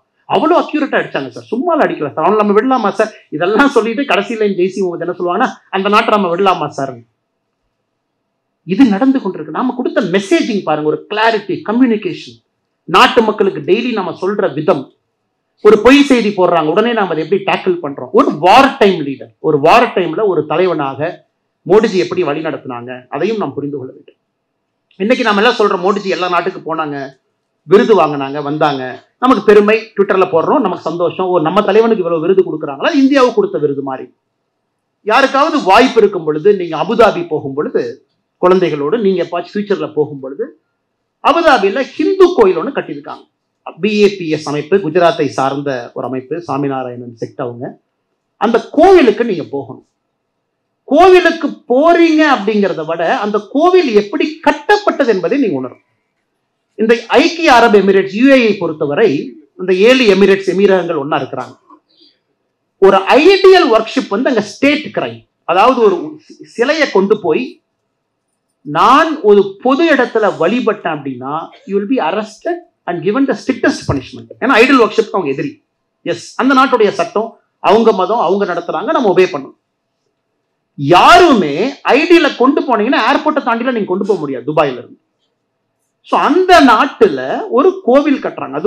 அது குறிப்பா அபுதாபியை பொறுத்தவரை வெரி ஸ்ட்ரிக்ட் இஸ்லாமிக்லா இருக்கக்கூடிய நாடு. சமீபத்தில் அந்த கோவிலுக்கு சென்றிருந்த பொழுது அங்க இருந்த சுவாமி பிரம்ம விகாரி தாஸ் அந்த கோயிலை பார்த்துக்கிற சாமிகிட்ட சொன்ன, சாமி எப்படி சாமி இங்க வந்து கோயில் கட்டினீங்க? 2 பேர் தாங்க காரணம், மேல கடவுள், இன்னொன்னு மோடி அப்படின்னாரு. எப்படி சாமி மோடி காரணம்? அவங்களுடைய செட்டுல ஒரு பெரிய சுவாமி, பிரமுக் சுவாமி, 1997 அபுதாபி போறாங்க, ஷார்ஜா மண்ணுல போறாங்க, எல்லாம் தூக்கிட்டு போறாங்க. போகும்போதே சொல்றாங்க இறக்கி விடுங்கப்பா. அந்த சாமி அப்பயே ரொம்ப வயதான ஒரு சாமி, பெரிய சாமி, கீழே இறக்கி விடுறாங்க. அந்த மண்ணை கையில் எடுத்துட்டு அப்படி கண்ணில் வச்சு சொல்றாங்க, இந்த இடத்துக்கு ஒரு கோயில் வந்துரும்பா ஒரு நாள். சுத்தி இருக்கவங்க சொல்றாங்க, என்ன சாமி பேசுறீங்க? இது ஒரு இஸ்லாமிக் நாடு, கடுமையான ஷரியாலா இருக்கக்கூடிய ஒரு நாடு, சிலையே உள்ள கொண்டு வர முடியாது. எப்படி நமக்கு ஒரு மனுஷன் வருவான், எல்லாம் பொறுமையா இருங்க, அவன் கோயில் கட்டுவான். 97 சொன்னதை அந்த கோயிலுக்குள்ள போனீங்கன்னா வீடியோ போட்டு காட்டுவாங்க. ஏதோ நம்ம போனதுக்காக ஒரு ஸ்டோரியை கிரியேட் பண்ணி சொல்லிட்டாங்க. அந்த சுவாமி சொன்னது ஒரு டிவோட்டி வீடியோ எடுத்து அந்த எக்ஸ்பீரியன்ஸ் சென்டருக்கு போகும்போது அந்த வீடியோ நீங்க பாப்பீங்க. ஒரு மனுஷன் வருவான், பொறுமையா இருங்க, you will build it. அதன் பிறகு நரேந்திர மோடி அவர்கள் வர்றாங்க, இந்தியாவுடைய தலைவராக, பிரதமராக நட்பை உருவாக்குறாங்க ஷேக் சயீத் அவங்களோட, அங்க இருக்கக்கூடிய அதிபரோட. அப்ப இந்த BAPS போய் நைஸா போய் அந்த ராஜாட்ட போய் கொடுக்குறாங்க. ராஜா, எங்களுக்கு தெரியும் நீங்க இஸ்லாமிய நாடுன்னு எங்களுக்கு தெரியும், எதையுமே அனுமதிக்க மாட்டீங்கன்னு தெரியும். எங்களுடைய அன்பான வேண்டுகோள், இந்த ஊர்ல 10 பேர் இருக்காங்கன்னா 2 பேர் தான் உள்நாட்டுக்காரங்க இருக்கீங்க, 7 பேர் வெளிநாட்டுக்காரங்க இருக்காங்க. அது எங்க நாட்டில இருந்து 3 பேர் நாங்க இருக்கோம், 2 பேர் நீங்க இருக்கீங்க. அதுவும் பாருங்க, அந்த நாட்டில் இருக்கக்கூடிய எமிரேட்டியே மைனாரிட்டி. 10 எமிராட்டி இருக்காங்கன்னா 10 மக்கள் இருக்காங்கன்னா 2 பேர் தான் எமிராட்டி. அதுல அந்த ராஜாவை நீங்க கன்வின்ஸ் பண்ணும். பாருங்க, ஒரு அப்ளிகேஷனை கொடுக்குறாங்க, ராஜா வாங்கிக்கிறாரு, வச்சுக்கிறாரு. சரி ரைட்டு பார்ப்பாங்க, கண்டிப்பா யோசிக்கிறாங்க. மோடிஜி 2014 போறாங்க, ஃபர்ஸ்ட் விசிட் போறாங்க, ஃபர்ஸ்ட் டேர்ம்ல போறாங்க, முதல் வருஷம் போறாங்க. அப்ப இந்த சாமி எல்லாம் பார்க்கும் பொழுது மோடிஜி அந்த UAE எமிரேட்ஸ் அறிமுகப்படுத்துறார் ஷேக் ஜயீத் அவங்கள. மை பிரதர் மீட் ஹிம் அப்படிங்கிறார், என்னுடைய சகோதரன், அவரை பாருங்க. அப்ப இந்த சாமிக்கு லைட்டா ஒரு நம்பிக்கை வருது, சகோதரன் சொல்றாங்க, உண்மையாலுமே நடந்துரு மாட்டிருக்கு. அதை நம்ம 97 பிரமுக் சாமி சொன்ன மனிதர் இவர் தான் இருக்கு. 2 ஆண்டுகள்ல 2017 வரைக்கும் அப்படியே கொண்டு போறாங்க. கோவிட் அப்ப நாம செய்யக்கூடிய வேலை எல்லாம் 2017 மறுபடியும் அப்ளிகேஷன் கொடுக்குறாங்க. இது ரொம்ப முக்கியங்க, அதுக்காக தான் நான் நேரம் எடுத்து சொல்றேன். கோவிட்ல அவங்க செய்யக்கூடிய வேலையை பார்த்து அந்த ஷேக் ஜயீத் அவர்களுக்கு, அந்த மன்னருக்கு ஆச்சரியம். நாமெல்லாம் சோசியல் டிஸ்டன்சிங்கிறோம், இவங்க சாப்பாடு எடுத்துட்டு வீதியில வந்து அவங்க ஊருக்காரங்கள்ல எமிரேட்ஸி நம்ம சகோதரர்களுக்கு சாப்பாடு கொடுக்குறாங்களே, நம்ம கிட்ட நிக்கிறாங்களே, மாஸ்க் இவ்வளவு ரிஸ்க் எடுக்கிறாங்களே அவங்கெல்லாம். அந்த பீரியடும் போது மோடிஜி அவர்களுக்கு நட்புணர்வை ஏற்படுத்திக்கிட்டே வர்றாங்க. இன்னைக்கு பாருங்க, மோடிஜி அவர்கள் இஸ்லாம் எதிரின்னு இங்க யாரோ ஒருத்தர் ஒரு லைன்ல சொல்லிட்டு போயிடுவான், பட் ரங்கராஜ் பாண்டே அண்ணன் இங்க இருக்க போறவங்க அவங்க அரை மணி நேரம் கத்தணும், இல்ல இஸ்லாம் எதிரி இல்லை. இது ஒரு சின்ன உதாரணம். இந்த ஸ்டோரி 2021 ராஜாவே கூப்பிடுறார், மோடியை பார்த்தேன், உங்களை பார்த்தேன், உங்கள் வேலையை பார்த்தேன், கோயில் கட்டிக்கங்க. இருந்தும் இந்த சாமிக்கு ஒரு பயம், ஐயோ நம்ம கோயில் கோபுரமா இருக்குமே, அங்க கோபுரனாவே கோவிச்சுக்குவாங்களே, கோபுரம் கட்ட வேண்டாம். 2 டிசைனை போட்டு எடுத்துட்டு போறார் 2021. ஒரு டிசைன் வந்து கோவில் கோபுரங்கள் நம்ம கோபுரமா, இன்னொரு டிசைன் வந்து ஒரு பெரிய சிலிண்ட்ரிக்கல் பில்டிங்குள்ள கோவில், வெளியிருந்து பார்த்தா அது கோயில் மாதிரி இருக்காது. உடனே மோடிஜியும் ஷேக் ஜயீத் அவங்களும் இருக்கும் பொழுது அந்த 2 அப்ளிகேஷன் எடுத்துட்டு போய் கொடுக்குறாரு. மோடிஜி கூப்பிடுறாரு, வாங்க அப்படின்னு, பிரசிடென்ஷியல் பேலஸ்ல மோடிஜியினுடைய மறுபடியும் அரசு பயணத்துல. அப்ப அவரு சொல்றாரு, சார் நீங்க 2 பேரை பார்த்து செலக்ட் பண்ணி ஒரு டிசைன் கொடுத்தா, எது கொடுத்தாலும் எங்களுக்கு சந்தோஷம், கோயில் மாதிரி கொடுத்தாலும் நாங்க கட்டிக்கிறோம் சந்தோஷமா, கோவில் வேண்டாம்னு நினைச்சீங்கன்னா ஒரு சிலிண்ட்ரிக்கல் கொடுங்க, உள்ள கோயில் கட்டிக்கிற வெளியிருந்து தெரியாது. உடனே மோடிஜி ராஜா அவங்ககிட்ட ஒரு நிமிஷம் பேசுறாங்க. அதன் பிறகு ஷேக் ஜயீத் சொல்றாங்க, கோவில் என்றால் அது கோவிலை போல் பார்ப்பதற்கு இருக்க வேண்டும், அதனால கோவில் கட்டணும். இதெல்லாம் பாருங்க, சும்மா கேட்பாங்க. மோடிஜி இத்தனை ஃபாரின் விசிட் போறாரு, யாரோ ஆர்டிஐல சவுதி அரேபியா போனார். ஆமாங்க, நம்ம நாட்டினுடைய தலைவர், நம்முடைய பிரதமர் சவுதி அரேபியாவுக்கு போயிட்டு ரோட்ல டென்ட் போட்டா தங்க முடியும்? அவர் ரிட்ஸ் கார்ல்டன்ல தங்குவார். அது நாட்டினுடைய பெருமை, நாட்டினுடைய அடையாளம். காங்கிரஸ் கட்சிங்க பாருங்க, ஆர்டிஐ பாருங்க, மோடிஜிக்கு 16 கோடியா செலவாகும் ஒரு டூருக்கு, இத்தனையும் அப்படி தங்குவாங்க. சவுதி அரேபியாவோட ரிட்ஸ் கார்ல்டன் காஸ்ட்லியா இருந்தா நாம என்னங்க பண்ண முடியும்? நம்ம நாட்டினுடைய பிரதமர் போய் சாதாரண வீட்டுல ஏர்பிஎன்பி கெஸ்ட் ஹவுஸ் போட்டு, இந்த ரூம்ல மோடி, இந்த ரூம்ல என்எஸ்ஏ, இந்த ரூம்ல. நார்த் கொரியாவுடைய தலைவர் வந்தார்னா அவருடைய டாய்லெட்டை கலெக்ட் பண்றதுக்கு கூட ஒருத்தவங்க வர்றாங்க. ரஷ்ய அதிபர் புட்டின் அவருடைய டாய்லெட்டை கலெக்ட் பண்றதுக்கு கூட வர்றாங்க. அவருடைய டாய்லெட்டு கூட இன்னொரு நாட்டுக்கு மாட்டக்கூடாது, ஏன்னா அதுல இருந்து ரிசர்ச் பண்ணி பாடியினுடைய கட்டை கண்டுபிடிச்சு நோயை கண்டுபிடிச்சு விஷ வச்சிருவானுங்க அப்படிங்கறக்காக அவங்க டிராவல் பண்ற டூர் என்கரேஜ் பாருங்க. அமெரிக்கானுடைய அதிபர் வந்தாருன்னா அவருடைய பிளேன் இறங்கும் பொழுது 2-3 பிளேன் இறக்குறாங்க. ஃபர்ஸ்ட் பிளேனை திறந்தோடனே பீஸ்ட் நமக்கு அவர் கார் வெளியே வருது. என்னையா கார்லாம் கொண்டு வந்திருக்கு? எங்க ஊர்ல கார், எங்க அதிபர் எங்க கார்ல தான் போவார், லிங்கன்ல தான் போவார், பீஸ்ட்ல தான் போவார். எல்லாத்தையும் இறக்குறான், செஃப் இறக்குறான், சாப்பாடு ஸ்பூன் எல்லாம் வந்து அவர் தாஜ்ல தங்குறாரா, ஒரு வாரத்துக்கு முன்னாடி தாஜை டேக் ஓவர் பண்ணி அவன் செஃப்பை கொண்டு வந்து அவன் கர்டைனை போட்டு அவன் பெட்ஷீட்டை போட்டு தான் அமெரிக்க அதிபர் வர. ஆனா நம்ம பிரதமர் வந்து ஏர்பிஎன்பில தங்கணுமா? எவ்வளவு நுள்ளு பாருங்க அவங்களுக்கு. இதெல்லாம் நம்ம அண்டர்ஸ்டாண்ட் த கான்டெக்ஸ்ட். ஒரு வேர்ல்டு லீடர் ஆன பிறகு அவர்களுக்கு பிரச்சனை இருக்கத்தான் செய்யும்.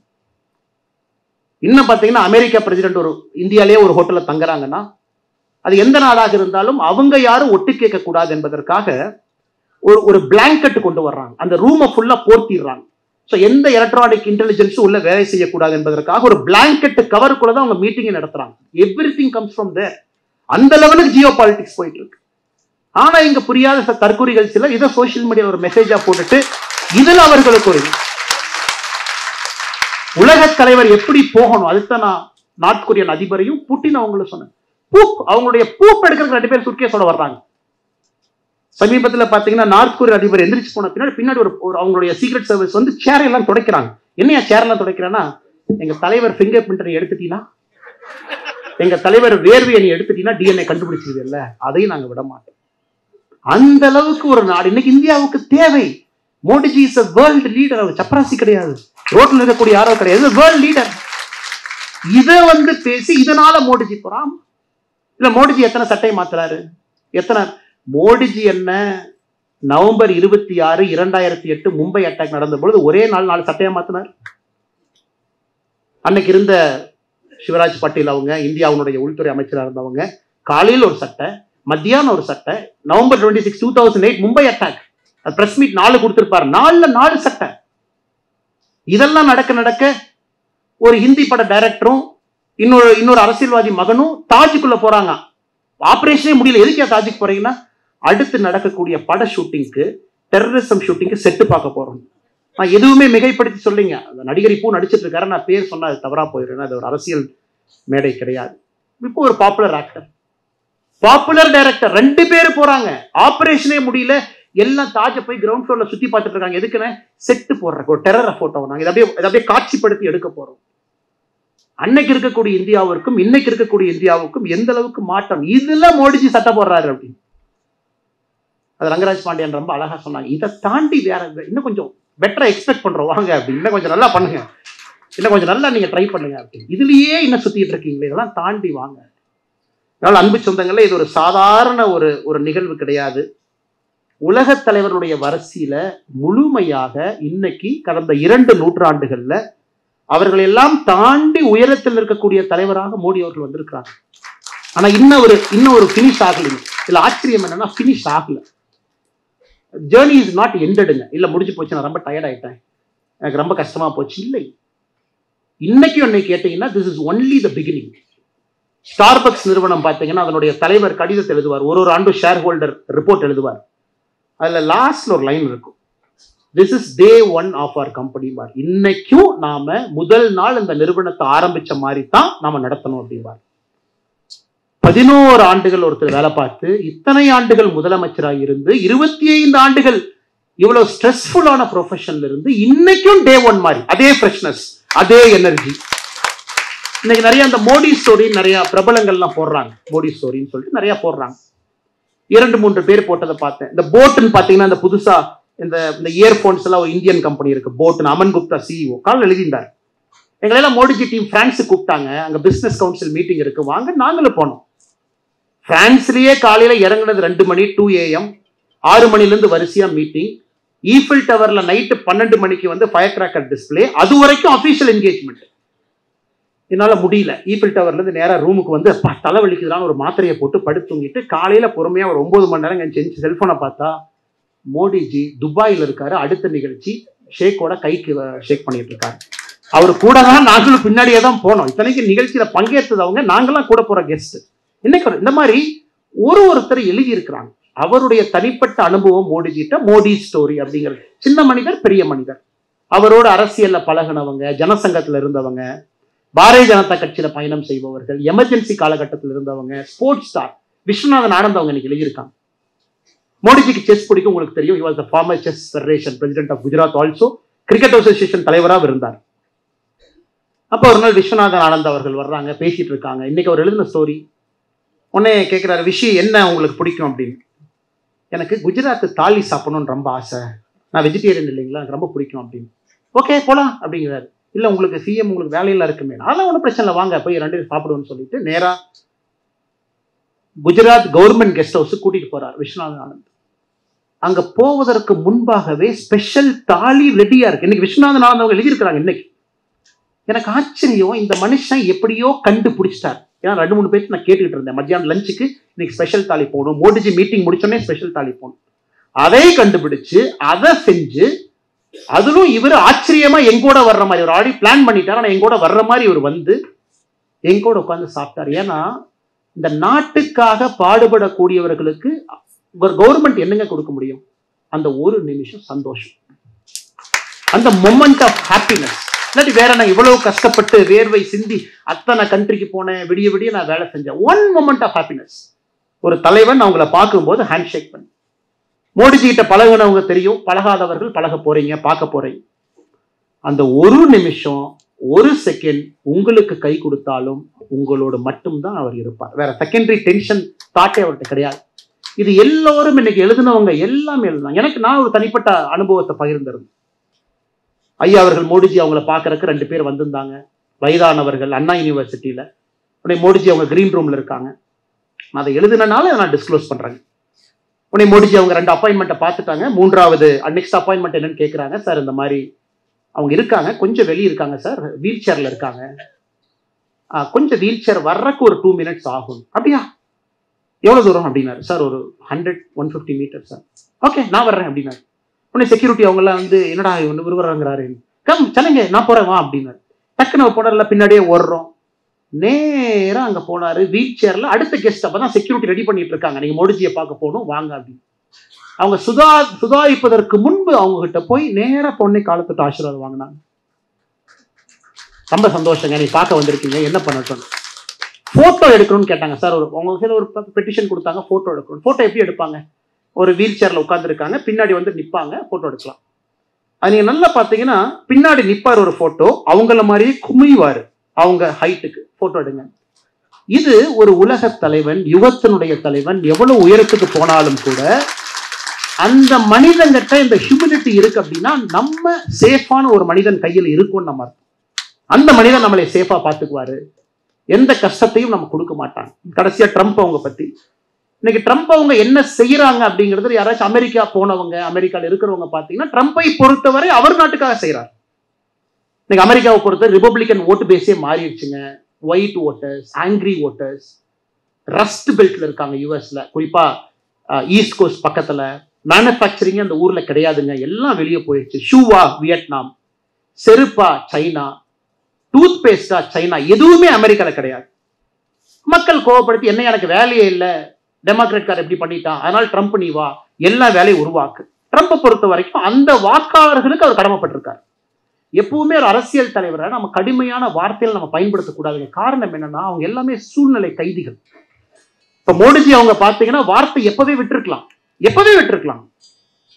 அது அவருடைய ட்ரம்போட ட்ரேட் அட்வைசர் பீட்டர் நவரோன்னு ஒருத்தர், அவர் பயன்படுத்தக்கூடிய வார்த்தைகள் பார்த்தீங்கன்னா யாராக இருந்தாலும் நம்ம அருவாள் எடுத்துட்டு போய் 2 வெட்டிட்டு வந்துடலான்னு தோணும். ஒரு ட்வீட்டை பார்த்தா என்னையா இப்படி எழுதுறேன் எங்க நாட்டை பத்தி, ஏதோ நான் ஏதோ பிச்சைக்காரங்க மாதிரியே ட்வீட் எழுதுறேன். அது எவ்வளவு கூலா காமா அவரு புரிஞ்சுட்டார். ஓகே, இது உங்க பேஸ், இது உங்க பிரச்சனை, ஃபைன், அதுல இருந்து நீங்க வர்றீங்க, இது ஏன் நாடு, இது என் பிரச்சனை, நான் இங்கிருந்து நான் வர்றேன். 2 பேரும் மீட் பண்ணி பேசுவோம். நீங்க எங்களைய பத்தி கடுமையான வார்த்தைகள் பயன்படுத்துனீங்க அப்படிங்கறதுக்காக நான் கடுமையான வார்த்தையை, it's classic game in diplomacy. ஒரு டிப்ளமசியில நேத்து மோடிஜி அவங்க போட்ட ட்வீட் பாருங்க, இவ்வளவு சண்டை போயிடுச்சு, எதுவுமே மோடிஜி அவங்க பேசல. ட்ரம்ப் அவங்க 5 நாளைக்கு முன்னாடி ட்வீட் போடுறாரு, இந்தியாவோட எங்களுக்கு ட்ரேட் ஒப்பந்தம் முக்கியம். மோடிஜி திரும்ப ரிப்பீட் பண்ண உடனே ஆமா ரொம்ப சந்தோஷம் என் அன்பு நண்பர் ட்ரம்ப் அவர்களே, எங்களுக்கும் இந்த ட்ரேடு முக்கியம் தான், செஞ்சிருவோம் அப்படி. நேற்று ட்ரம்ப் அவர்களாகவே மோடிஜிக்கு தொலைபேசியில கூப்பிட்டு உங்களுடைய 75வது பிறந்த நாள் வாழ்த்து நான் சொல்ல வேண்டும் என்று ட்ரம்பே நேற்று கூப்பிடுறாங்க. நான் ட்ரேடு பண்ணணும். இன்னைக்கு மோடிஜி சொல்றேன் நாங்களும் தயார், ட்ரேடு பண்ணுவோம் வாங்க அப்படின்னு. ஒரு ட்ரம்ப் அவ்வளவு ஈஸியா அசைச்சு பார்க்க முடியாதுங்க, அவ்வளவு ஈஸியா அசைச்சு பார்க்க முடியாது. சைனா தடுமாறிட்டு இருக்காங்க. இப்ப சைனாவுடைய பேச்சுவார்த்தைகள் பாத்தீங்கன்னா ஜெர்மனி வேறு வேறு மத்திய நாட்டில் நடந்துகிட்டு இருக்கு ட்ரேடு பேச்சுவார்த்தை. அவ்வளவு ஈஸியா ஏன்னா ட்ரம்போட சீட்டுக்கு அந்த பவருங்க. $32 trillion, இந்தியாவை விட 8 மடங்கு பொருளாதார வலிமை, 6 ஏர்கிராஃப்ட் கேரியர் எங்க வேணாலும் சுத்திக்கிட்டு இருக்கு, powerful military in the world. அவன் சிப்பை ஸ்டாப் பண்ணா அடுத்த நாள் காலையில் செல்போன் மேனுஃபேக்சர் பண்ண முடியாது. அவங்கிட்ட டெக்னாலஜி இருக்கு, வேர்ல்ட்ஸ் பெஸ்ட் கம்பெனி இருக்கு, ஏஐ இருக்கு, எல்லாம் வச்சிருக்கான். ஆனாலும் தன்மானத்தை விட்டு கொடுக்காம அமைதியாக மோடி பேசுறத பாருங்க. எல்லாம் சரண்டர். ஜப்பானுடைய பிரதமர் ரிசைன் பண்ணிட்டாரு போன வரையும். நேரம் அக்ரிமெண்ட், ஜப்பான் போகணும், ட்ரம்போட போகணும். எப்படி அக்ரிமெண்ட் போட்டாங்க? ஜப்பானுடைய பழைய பிரதமர், ஒன்றும் பிரச்சனை வேண்டாம், நீங்கள் நானும் எல்லாம் ஓகே ரெடி பண்ணிக்கலாம், $800 பில்லியன் அமெரிக்காவில் இன்வெஸ்ட் பண்ணிடுறோம், கொஞ்சம் ட்ரேடை கொஞ்சம் பார்த்து பண்ணி கொடுங்க. இன்னைக்கு ஜப்பான்ல எப்படியா நீ போய் $800 பில்லியன் இன்வெஸ்ட் பண்ணணும் எப்படியா சொல்லலாம்? இல்ல பிரச்சனையே ரிசைன் பண்ணிட்டாரு, நீ விட்டுங்கப்பா, அடுத்த பிரதமர் ஒருத்த வாங்க. இந்த ட்ரம்பினுடைய ட்ரேடு டாரிஃப்ல உலக அரசியலை மாறிட்டு இருக்கு. UK politics has change. நிறைய அரசியல் மாறிடுச்சு, எந்தெந்த நாடுகள் மாறிடுச்சு. சைனா குளறுபடி எப்படி உங்களை டீல் பண்ணலாம்? Vietnam is in problem. பாகிஸ்தானை பொறுத்தவரைக்கும் என்னங்க இருக்கு? ஒண்ணுமே இல்லை. ரிலையன்ஸ் இண்டஸ்ட்ரீஸ்னுடைய லூஸ் சேஞ்ச் தான் பாகிஸ்தானுடைய எக்கானமி. லூஸ் சேஞ்ச், ரிலையன்ஸ் இண்டஸ்ட்ரியினுடைய லூஸ் சேஞ்ச். ரிலையன்ஸ் நிறுவனத்தை எடுத்துக்கங்க, உலகத்தினுடைய 86வது பெரிய பொருளாதார நிறுவனம். ஒரு குவார்ட்டருக்கு 20,000 கோடி ப்ராஃபிட் பண்றாங்க, வருஷத்துக்கு 2.5 லட்சம் கோடி ரெவென்யூ பண்றாங்க. இந்தியாவுடைய மொத்த பட்ஜெட்ல 4% அவங்க கொடுக்குற டாக்ஸ். பாகிஸ்தான் எக்கானமியை போய் கூகுள் பண்ணி பாருங்க, அது ரிலையன்ஸ் இண்டஸ்ட்ரியினுடைய லூஸ் சேஞ்ச், அவ்வளவுதான். ஸோ அவன் என்ன பண்றான்? எப்பா நமக்கு என்ன வந்தாலும் லாபம், நம்மகிட்ட என்ன இருக்கு? ஒன்றும் இல்லை. நேரம் இந்த ஃபீல்டு மார்ஷல் போறாரு பாகிஸ்தானுடைய மிலிட்ரி. சார் என்ன சார் வேணும்? நோபல் பிரைஸ்க்கு நாங்க ரெக்கமெண்ட் பண்றோம். எதுக்கு பாகிஸ்தான் ரெக்கமெண்ட் பண்றாங்கன்னு அவங்களுக்கே தெரியல, நாங்க ரெக்கமெண்ட் பண்றோம். அடுத்து பாகிஸ்தானுடைய பிரைம் மினிஸ்டர் அவரு போறார். என்ன வேலை எடுத்துக்கங்க, பாகிஸ்தான்ல ஆயில் இருக்கிறத பாகிஸ்தான்காரனே நம்ப மாட்டான். இந்த இட்லிக்கு சட்னின்னு சொன்னா சட்னியை இட்லியை நம்பாது. ட்ரம்ப் சொல்றாரு பாகிஸ்தான்ல அவ்வளவு ஆயில் இருக்கு. பாகிஸ்தான்காரனே முடிக்கிறான், இத்தனை ஆயில் இருந்தா நாங்க ஏன் பிச்சை எடுத்துட்டு இருக்கோம், எப்பவே முன்னேறி இருக்கோமே. அந்த கட்டுக்கதையை பாகிஸ்தான்காரனே நம்புறான். ஓ ஆயில் இருக்க மாட்டதா இருக்கு, இங்கேயும் சொல்றானுங்க. அப்ப உன் நாட்டுல ட்ரில் போடுற வரைக்கும் உனக்கு தெரியாது, நீ ஒரு நாட்டை நடத்திக்கிட்டு இருக்க. நீங்க நல்லா உத்து பார்க்கணும். ஜியோ பாலிட்டிக்ஸ் ரொம்ப க்ளோஸ் ஆஃப், அதுல விட்டு கொடுக்காம கனடா போறாரு. கனடாக்கார் எத்தனை அந்த பிரசிடென்ட் நம்மளை அவமானப்படுத்தினார், எதுவுமே பண்ணலையே. உலகத் தலைவர் எப்படி ட்ரம்ப் மோடி அவங்க இருந்தாங்க, அவமானப்படுத்திக்க ஒன்றும் பிரச்சனை இல்லை. ஆனா அடுத்த எலெக்ஷன்ல தோத்து போயிருவீங்க, நாங்க எங்க பாட்டுக்கு தான் இருப்போம். அடுத்த எலெக்ஷன் தோத்து புது தலைவர் வந்தார். முதல்ல நட்பே இந்தியா தாயா, முதல்ல இந்தியாவுக்கு ஃபர்ஸ்ட் இந்தியாவுக்கு கூடிய பிரைம் மினிஸ்டர். அவங்களே சொன்னாங்க நாங்க எங்க அம்பாசிடர் மாத்திக்கிறோம், நீங்க நேம் சேக் ஏதோ பண்ணணும்ல. எங்க அம்பாசிடர் எப்பவுமே ஃபர்ஸ்ட் பாத்தீங்கன்னா சமாதானத்துக்கு போகும்போது யாராச்சும் ஒருத்தரை மாத்தினா தான் சமாதானம் ஆன மாதிரி இருக்கும். சரி எங்க அம்பாசிடர் மாத்திரம், உங்க அம்பாசிடர் மாத்துங்க, எல்லாம் சூப்பர் சமாதானம், அப்படியே போலாம். பழையபடி பழைய நிலைமைக்கு இந்தியா கனடா போயிடுச்சு. அவ்வளவு குற்றச்சாட்டுகள் வச்சாங்க. இதற்கு முன்பு இருந்த அதிபர் பதவியும் இல்லை, கட்சி தலைவரும் இல்லை, எல்லாம் போச்சு அவருக்கு. தனி மனிதனா இருக்கார். அதை எப்படி மோடிஜி டீல் பண்ணாருன்னு பாருங்க. ஒன்லி அமைதி, எதுவுமே பேசு. அங்கிருந்து ட்ரம்ப் கூப்பிடுறாரு, அப்படியே நீங்க கனடா வந்துட்டீங்க, அப்படியே அமெரிக்காவுக்கு வந்துட்டு அப்படியே போட நல்லா இருக்கும். பிஎம் சொல்றாரு சாரிங்க, நாளைக்கு ஒரிசா பீகார்ல மக்களை பார்க்கணும், டேட் கொடுத்துட்டேன், வர முடியாது, தப்பா நினைச்சுக்காதீங்க, தொலைபேசியில பேசுவோம். நேரா பிஎம் இங்க வர்றாரு. இந்தியாவில சொல்றாரு இல்ல ட்ரம்பை பார்த்திருக்கணும், பட் உங்களை பார்க்க வேண்டும் என்பதற்காக வந்து அது எவ்வளவு ஹிண்ட் கொடுக்கிறார். விவசாயிகளுக்கு எதுவும் நடக்க விட மாட்டேன். இன்னைக்கு நம்ம நல்லா புரிஞ்சுக்கிறோங்க ஏன் நம்ம நிக்கிறோங்க, ஏன் நம்ம எதிர்த்து நிக்கிறோம். இரண்டு விஷயங்களுக்காக. அமெரிக்காவுடைய விவசாய பொருள் உள்ள வர ஆரம்பிச்சதுன்னா மார்க்கெட்ல காம்படிஷன் இல்லைங்க. இன்னைக்கு நீங்க விவசாயத்தை பத்தி டேட்டா பாருங்க. 2013-14 நம்முடைய விவசாயம் எக்ஸ்போர்ட் பாருங்க 22 பில்லியன். 2024-25 53 பில்லியன், 134% வளர்ந்திருக்கும். 2047 அக்ரி செக்டர் பொறுத்த வரைக்கும் 3.1 ட்ரில்லியன். அமெரிக்காவுக்கும் தெரியும் இப்பத்தாயா இந்தியா வாமப் ஆயிருக்கிறாங்க விவசாயத்துல. இப்பதான் அவங்க வாமப் ஆகி 3rd கியரை போட்டிருக்கிறாங்க. இத்தனால அவங்க 0 கியர்ல ஓட்டிட்டு இருந்தாங்க. அதுக்கு 11 வருஷமா மோடிஜி ரெடி பண்றாரு. மண்வள அடையாள அட்டை ரைட், உங்களுக்கு எல்லாம் இன்சூரன்ஸ் ரைட், ஆர்கானிக் ஃபார்மிங், உலகம் ஃபியூச்சர்ல ஆர்கானிக் ஃபார்மிங் தான் இப்பவே தயார் பண்றாரு. Sikkim 100% organic farming. இன்னைக்கு இந்தியாவே ஆர்கானிக் ஃபார்மிங் ரெடி பண்ணிட்டு இருக்காரு. ஏன்னா மோடிஜிக்கு தெரியும் 20 ஆண்டுகள் கழிச்சு விவசாயத்துல நம்ம டாமினேட் பண்ணோம்னா எல்லாம் இந்தியாவில வந்து கை கட்டி உட்கார்ந்துருப்போம். 2047 விவசாயத்துக்கு ரெடி பண்ணிட்டு இருக்காரு. அது அமெரிக்காவுக்கும் தெரியும். சிஏஏ சும்மா லட்டு சாப்பிட்டாங்க இருக்கிறாங்க, அவர்களுக்கு தெரியும். டிஸ்டர்ப் பண்ணு, once a country takes hold of agriculture அந்த நாட்டு தொடவே முடியாது. அந்த மாதிரி மேனுஃபேக்சரிங் மிஷின் போடலாம், டெக்னாலஜி கொண்டு வரலாம், ட்ரெயின் பண்ணலாம், செய்யலாம். விவசாயம் எப்படியா பண்ணுவேன்? அதை நோக்கி போகும்போது யுஎஸ் விவசாயத்துல தயவு செஞ்சு என்ன விவசாயத்தை எனக்கு கொடு, மோடிஜி முடியாதுங்கிறார். நேற்று நம்முடைய பிஎல் சந்தோஷ் அவங்க சொன்னாங்க, பஞ்சாப்ல இருந்து ஒரு 4 விவசாயிகள் பாரதிய ஜனதா கட்சி அலுவலகம் டெல்லிக்கு வர்றாங்க. கீழே வந்து இல்லைங்க நாங்க யாராச்சும் ஒரு பெரிய தலைவர் உள்ள பார்க்கணும். அவங்கள பிஜேபி கட்சிக்காரங்களே இல்லை. அங்கிருந்து நம்ம ரிசப்ஷன்ல இருக்கவங்க எல்லாம் பிஎல் சந்தோஷ் அவங்க இருக்கிறாங்க, அவர் தான் இன்னைக்கு இருக்கிறாங்க, போய் பாருங்க தேசிய தலைவர் இல்லை. சரி பிஎல் சந்தோஷ் அவருக்கு ஆச்சுன்னா பஞ்சாப்ல இருந்து 4 விவசாயிகள் நம்மளே பார்க்கணும், கட்சிக்காரர் இல்லை ஆனா வந்து பார்க்கணுங்கிறாங்களே. நேற்று சொன்னாருங்க பிஜேபி மீட்டிங், 4 பேரும் பிஎல் சந்தோஷ்ஜி அவங்க ரூமுக்கு வர்றாங்க. வணக்கம்ங்க, வணக்கம் அப்படின்னு. ஐயா நாங்க உங்களை பாராட்ட வந்தோங்க ஐயா, மோடிஜி எங்களால பார்க்க முடியாதுன்னு எங்களுக்கு தெரியும், உங்க மூலமா பாராட்டு மோடிஜி கொடுக்கலாம். எதுக்குங்க ஐயா அப்படின்னு கேட்கிறாரு. ஐயா என்ன எதுக்குன்னு கேக்குறீங்க? விவசாயத்துக்காக ஒரு மனுஷன் ட்ரம்ப் எதிர்த்து நிக்கிறாரு, விவசாயி நான் பாராட்டினா யாருங்க ஐயா மோடியை பாராட்டுவார்? இது போன்ற நல்லவர்கள் இருக்கும் வரை மோடிஜியை அசைத்து பார்க்க முடியாது. அசைத்து பார்க்கறதெல்லாம் யோசிக்கவே முடியாது.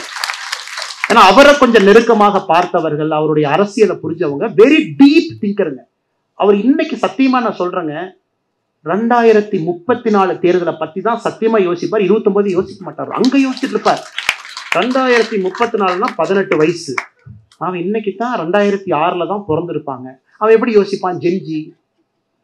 இன்னைக்கு நம்ம சொல்றோம் நேபாள், கடைசி 2 நிமிஷம் முடிச்சிருங்க. நேபாள் போராட்டம் ஆர்ப்பாட்டம் இன்னைக்கு ரிசர்ச் பண்ணிருக்காங்க நியூயார்க் டைம்ஸ். ஏன் போராட்டத்திற்கு 1 வருஷத்துக்கு முன்னாடி என்ஜிஓக்கு வந்த பணம் 130% சராசரியா உயர்ந்திருக்கு. ஒரு 4 என்ஜிஓ டார்கெட் பண்றாங்க. நீ தாண்டா பணம் உங்களுக்கு வந்துச்சு, எப்பறம் வந்து சொல்லு. 130% எப்படி அவங்களுக்கு பணம் வந்துச்சு சொல்லு. பங்களாதேஷ் போராட்டத்திற்கு முன்பு என்ஜிஓக்கு பணம். நம்மாலு 2018 என்ஜிஓ கதையை முடிச்சுட்டு அடுத்து போயிட்டார். அவரை எப்ப திங்கிங் பாருங்க, நீ என்ஜிஓ மூலமா தான் நீ வருவ. எத்தனை காலம் இந்த டகால்ட்டிய டெவலப்பிங் நேஷன், குளோபல் சவுத் நேஷன்ல என்ஜிஓ வச்சு நீங்க டகால்ட்டி பண்ணிட்டு இருக்கீங்க. 2018 ஃபெரா எல்லாம் கிளியர் பண்ணிட்டு போயிடுச்சு. இப்ப நீ 1 ரூபா கொண்டு வந்தாலும் ஸ்டேட் பேங்க் ஆஃப் இந்தியாவில் அக்கௌண்ட் ஆரம்பிக்கணும், அது கனாட் பிளேஸ்ல தான் ஆரம்பிக்கணும். அதனால எதிர்கட்சி நண்பர்கள் யாராவது நேபாள் பங்களாதேஷ்ல இந்தியாவில் நடக்கும்னு நினைச்சு பார்த்தீங்கன்னா எல்லாம் 5 வருஷத்துக்கு முன்னாடி யோசிச்சு 10 வருஷத்துல செயல்படுத்தி பிரதமராக அதை செஞ்சுட்டு இருக்காங்க. இப்ப யோசிக்கிறீங்க ராஜா, அவர் 10 வருஷம் முன்னாடி யோசிச்சார். எதிர்கட்சி நண்பர் உங்களுக்கு இல்லை, எதிர்கட்சி நண்பர்கள். இன்னைக்கு இந்தியால ஒரு NGO $1 பெற வேண்டும் என்றால் ஸ்டேட் பேங்க் ஆஃப் இந்தியா வங்கியா இருக்கணும், கனாட் பிளேஸ்ல அது இருக்கணும், ஒரே ஒரு வங்கியா இருக்கணும், அதுக்குள்ள மட்டும்தான் $1 வரும். இதெல்லாம் சொல்லுவாங்க இல்லைங்களா, தம்பி லட்டுல வச்ச நினைச்சியா, நான் நட்டுல வச்சேன் அப்படிமா. அதனால இந்த அளவுக்கு டீப் திங்கராக இருக்கக்கூடிய மோடியை வந்து அசைச்சு பார்த்த முடியுங்களா? இந்த அளவுக்கு யோசிக்கிறோம், எலெக்ஷன் பத்தி யோசிக்க மாட்டாருங்களா? அதனால் அவர் எந்த முடிவெடுத்தாலும் அது சரியாக இருக்கும். அது கட்சி தொண்டர்களாக நாங்க அதை நம்புறோம். என்ன முடிவெடுத்தாலும் ஷார்ட் டேர்ம் பெயின், அது லாங் டேர்ம் சக்சஸ். நாட்டு மக்களாக எந்த முடிவெடுத்தாலும் சரியா இருக்குங்கிற ஒற்றை நம்பிக்கை, அவ்வளவுதாங்க. ஏன்னா உங்களையும் நாங்க டெஸ்ட் பண்ணிருக்காரு மோடிஜி, சாதாரணமா பண்ணல, டெஸ்ட் பண்ணிருக்காரு. டிமானிட்டைசேஷன் கொஞ்சம் சிரமம் தான், எஸ், பட் லார்ஜர் கெயின் பண்ணி ஆகணும். எத்தனையோ விஷயங்கள், டாக்ஸேஷன் பேஸ், இன்னைக்கு இருக்கக்கூடிய விஷயங்கள், ஜிஎஸ்டி வரி குறைப்பு, எங்கெல்லாம் நமக்கு வந்து ரிலீஃப் கொடுக்கணுமோ கரெக்டா கொடுத்துருவார். இல்லைங்க கொஞ்சம் டாக்ஸ் மிடில் கிளாஸ் கட்டுற மாதிரி இருக்கே, ஒன்னு இல்லாமா, சரிப்பா 12 லட்சம் வரை கட்டாதீங்க, அப்பா சந்தோஷம், சூப்பர். எத்தனை பேருக்கு தெரியும் 12 லட்சம் ரூபா வரைக்கும் நீங்க டாக்ஸ் கட்டாதீங்கன்னு சொன்னனால 90% நம்ம டாக்ஸ் பேஸ் இழந்துட்டோம். 90% we lost tax base overnight 90%. GST சேஞ்ச்னால ஒரு 45,000 கோடி ரூபாய் அரசுக்கு இழப்பு. இழப்புன்னு சொல்றதை விட மோடிஜி இன்வெஸ்ட்மெண்டா பாக்குறாரு, ஃபைன். அது திரும்ப இன்ஃபார்மல் எக்கானமி இல்ல ஃபார்மல் எக்கானமி உள்ளதானே வரப்போகுது. ஆனால் மோடிஜியை பொறுத்தவரை எந்த அளவுக்கு நம்மளை கொண்டு போகணும், எல்லாமே நாட்டு நலனுக்காக. எப்ப அந்த லீக் வால்வை கொஞ்சம் ரிலீஸ் பண்ணணும், எப்ப நம்மளைய புஷ் பண்ணணும். இந்த சுதந்திர தின உரை பார்த்தீங்கன்னா கடைசி ஒரே நிமிஷம் அவர் பேசுவதெல்லாம் சாதாரணமா பேசுறீங்க. First independence day speech 2014 toilet கட்டணும். இப்பதான் உட்காந்து 2 ஸ்பீச் பார்த்துட்டு இருந்தாங்க, சும்மா ஒரு ஆசையா பார்த்து. 2014 டாய்லெட் கட்டணும். 2025 ஜெட் இன்ஜின் பில் பண்ணுங்கிறாரு. ஐயா சாமி, என்ன 11 வருஷத்துல மாத்திட்டீங்க.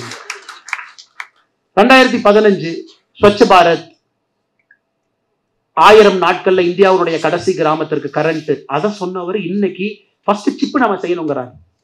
இது சாதனை இல்லைங்களா? இது மாற்றம் இல்லையா? 11 ஆண்டுகள்ல டாய்லெட்டை பத்தி பேசிக் கொண்டிருக்கக்கூடிய இந்தியா உண்மையாலும் 11 கோடி பேருக்கு டாய்லெட் வேஸ்ட். திராவிட மாடல் ஆட்சி என்று சொல்லக்கூடிய தமிழகத்துல 52 லட்சம் புதிய டாய்லெட் கட்டியிருக்கோம். 52 lakh இந்த ஸ்டேட்ல. பெரிய industrial state, second largest economy after Maharashtra. இத்தனை இவங்க சொன்னாலும் 52 லட்சம் தாய்மார்கள் டாய்லெட் இல்லாம பொதுவெளிக்கு போனா நம்ம ஊர்ல கட்டியிருக்கோம். ஆனா இன்னைக்கு சிப்பாக, அதை வந்து செமிகண்டக்டராக, அதை வந்து நம்ம ஜெட் இன்ஜினாக, ஒரு டெவலப்மெண்டாக, பொருளாதாரமாக நம்மளை பேச வைத்திருக்கின்றார் என்றால் சாதாரண வேலை இல்லை. கடைசியா ஒன்ன சொல்லி முடிச்சுக்கிறேன், கடைசி ஒரே நிமிஷம். ஏன்னா நம்ம எல்லாம் அரசியல் மேடையில் அதை பேச மாட்டோம், அதற்கான அது பேசவும் கூடாது. அது வேறு மேடை, அது எதிர்கட்சி நண்பர்கள் பதில் சொல்லுவோம், நம்மளுடைய கட்சியை பத்தி சொல்லுவோம், ஆட்சியை பத்தி சொல்லுவோம். மா ஜெடோங் சைனாவுடைய முதல் கம்யூனிஸ்ட் தலைவர் 1949.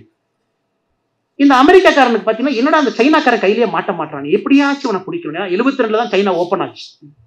அப்ப ஃபர்ஸ்ட் அமெரிக்கா இன்ஃபார்ம்ல அந்த மா ஜெடோங்கிட்ட பேச போறாங்க. டே நீ எங்கிட்ட வரலினா உருட்டி மிரட்டி கொன்றுவோம் உனக்கு சைனாவை அப்படின்னு. 55, 56, 57 கிசிஞ்சருடைய ஆரம்ப காலம். அப்போ ஒரு அமெரிக்காக்காரர் மா ஜெடோங் கிசிஞ்சர் புக்கில் எழுதுறாரு, டிப்ளமசி அப்படிங்கிற புத்தகத்தில் எழுதுறாரு. எங்களுக்கு ஒண்ணுமே புரியல அந்த மா ஜெடோங் யாருன்னு. போய் மீட்டிங்ல உட்கார்ந்தா என்ன சொல்றாருன்னா, சரிடா என்னை மிரட்டி பாக்குறியா, அதெல்லாம் பயப்பட மாட்டேன். ஏன்னா உங்களோட ஆட்டம் பாம்பு இருக்க மேல போட்டுருவியா, அப்ப சைனாட்ட ஆட்டம் பாம்பு இல்லாத காரணம். சரி எத்தனை பேர்த்த கொள்ளுவ? உடனே அமெரிக்கன் டிப்ளமேட்ஸ் பாக்குறாங்க, என்ன இப்படிலாம் பேசுறாரு. சரி நீ ஆட்டம் பாம்பு போட்டு ஒரு 100 மில்லியனை கொல்லுவியா, சைனாக்காரன் 100 மில்லியனை கொன்றுவியா நீ? சைனாவுடைய தலைவர் அமெரிக்கன் நெகோசியேட்டர்கிட்ட பேசுறாரு, இன்ஃபார்மல், இப்ப டாக்குமெண்டட். நீ 100 மில்லியன்னா 10 கோடி பேர்த்த கொல்லுவியா? சரி வச்சுக்க. நான் மைக்ல வந்து என்ன சொல்லுவேன்னா, என்னோட தாய்மார்கள் சகோதரிட்ட சொல்லுவேன், எல்லாரும் 3 குழந்தை பெற்றுக்குன்னு சொல்லுவேன். 40 வருஷத்துல இன்னும் 400 மில்லியன் 40 crore உங்கள்கிட்ட வந்து நிற்பேன். நீ என்ன பண்ணுவ? ஹைட்ரஜன் பாம்பு கொண்டு மறுபடியும் கொள்ளுவியா? மறுபடியும் என் சகோதரிட்ட சொல்லுவேன், 3 குழந்தைங்க பெற்றுக்குங்க. என்னை நீ ஆட்டி அசைச்சதான் பார்த்துட முடியாது. இது 1000 ஆண்டுகள் பாரம்பரியம் இருக்கக்கூடிய ஒரு நாடு. அதனால நீ பவர் இருக்க, இன்னைக்கு நான் ஏழை நாடாக இருக்கலாம், நீ வந்து மிரட்டி பார்த்து என்கிட்ட வேலை பார்க்கலாம் நீ நினைச்சீங்கன்னா, மா ஜெடோங் இருக்கும் வரை கம்யூனிஸ்ட் நான் விட மாட்டேங்கிறார். அதை கிசிஞ்சர் மிக அற்புதமா எழுதுறாரு. இந்த மாதிரி தலைவர்கள்ட்ட போய் நாங்க தலையை போய் இடிச்சு நாங்க பண்ண பஞ்சாயத்து இருக்கேன். அவர்கிட்ட பேசி பேசி 56ல இருந்து பேசி 72ல தான் கதவை திறந்து வா 2000 டிப்ளமேட் வச்சுக்கலான்னு சொன்னார். ஸோ சில தலைவர்கள் அந்த மாதிரி தலைவர்கள் தான். மாஜிராவ் அவர்கள் இறந்த பிறகு இன்னைக்கு தான் அமெரிக்கா அதை ரிலீஸே பண்ற டாக்குமெண்ட் அதை கிசிஞ்சர் அவருடைய புத்தகத்துல அந்த கான்வர்சேஷன்ல எழுதுறாரு. அதனால மோடிஜி அவர்கள் இந்த மாதிரி 1000 செஞ்சிருப்பாரு, நமக்கு இன்னைக்கு தெரியாது, 20 ஆண்டுகள் கழிச்சு தெரியும்.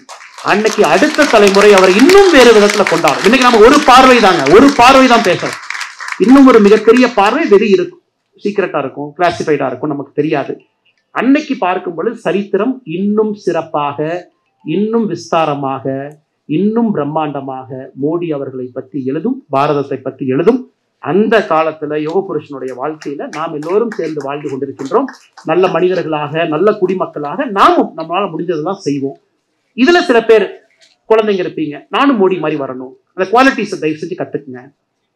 அண்ணன் சொன்னார், அரசியல்ல இன்டெகிரிட்டி கர்ம வீரர் காமராஜர் ஐயா மாதிரி சில நபர்களுக்கு மட்டும்தான் இருக்கு, மோடி அவர்களுக்கு இருக்கு. குழந்தைங்களுக்கு சொல்லிக் கொடுங்க, பப்ளிக் சர்வீஸ் டேஸ்ட்டை கொஞ்சம் கொடுங்க. அதெல்லாம் நாம் பாடமாக எடுத்துக்கொள்ள வேண்டும். காரணம், ஒரு யுக புருஷனுக்கு பிறகு அடுத்து வரக்கூடிய தலைவர்கள் இத்தனை காலமாக உலக அரசியலை பார்க்கும் பொழுது அது தடுமாற்றம் தான். ஆனா எனக்கு நம்பிக்கை இருக்கிறது, மோடி அவர்கள் பாரதிய ஜனதா கட்சியில நெக்ஸ்ட் லெவல் டேலண்ட் லீடர்ஷிப், இது வெரி இம்பார்ட்டன்ட். ஒரு பொலிட்டிக்கல் லீடர் அவங்க மட்டும் அப்படியே ஜெயிச்சுட்டு சூப்பர் அப்படின்னு கை காட்டிட்டு போயிட்டு அடுத்து நீங்க சக்சஸரை ரெடி பண்ணல அப்படின்னா பெரிய தவறாக போய்விடும். இப்படிதான் பல நாடுகள் கீழே விழுந்திருக்கு. என்னை பொறுத்தவரை Modiji's greatest achievement will be அவரு சக்சஸரை அவரோட பெட்டராக இருக்க வேண்டும் என்று இப்பவே உருவாக்க ஆரம்பிச்சிருப்பார். அது மோடிஜியினுடைய சிந்தனை. அது நாம் நாட்டு மக்கள் பொறுத்தவரை தைரியமா சந்தோஷமா இருக்கலாம். we have a good leadership pipeline. நான் நாட்டை எடுத்து செல்வதற்காக சாயங்கால நேரத்துல இனிமையான மாலை பொழுதுல மிகச் சிறப்பான இந்த விழாவிற்கு வந்திருக்கக்கூடிய எல்லா அன்பு பொதுமக்களுக்கும் பத்திரிகை நண்பர்களுக்கும் மறுபடியும் என்னுடைய வணக்கத்தை தெரிவித்துக் கொள்கின்றேன். நன்றி, வணக்கம். பாரத் மாதா.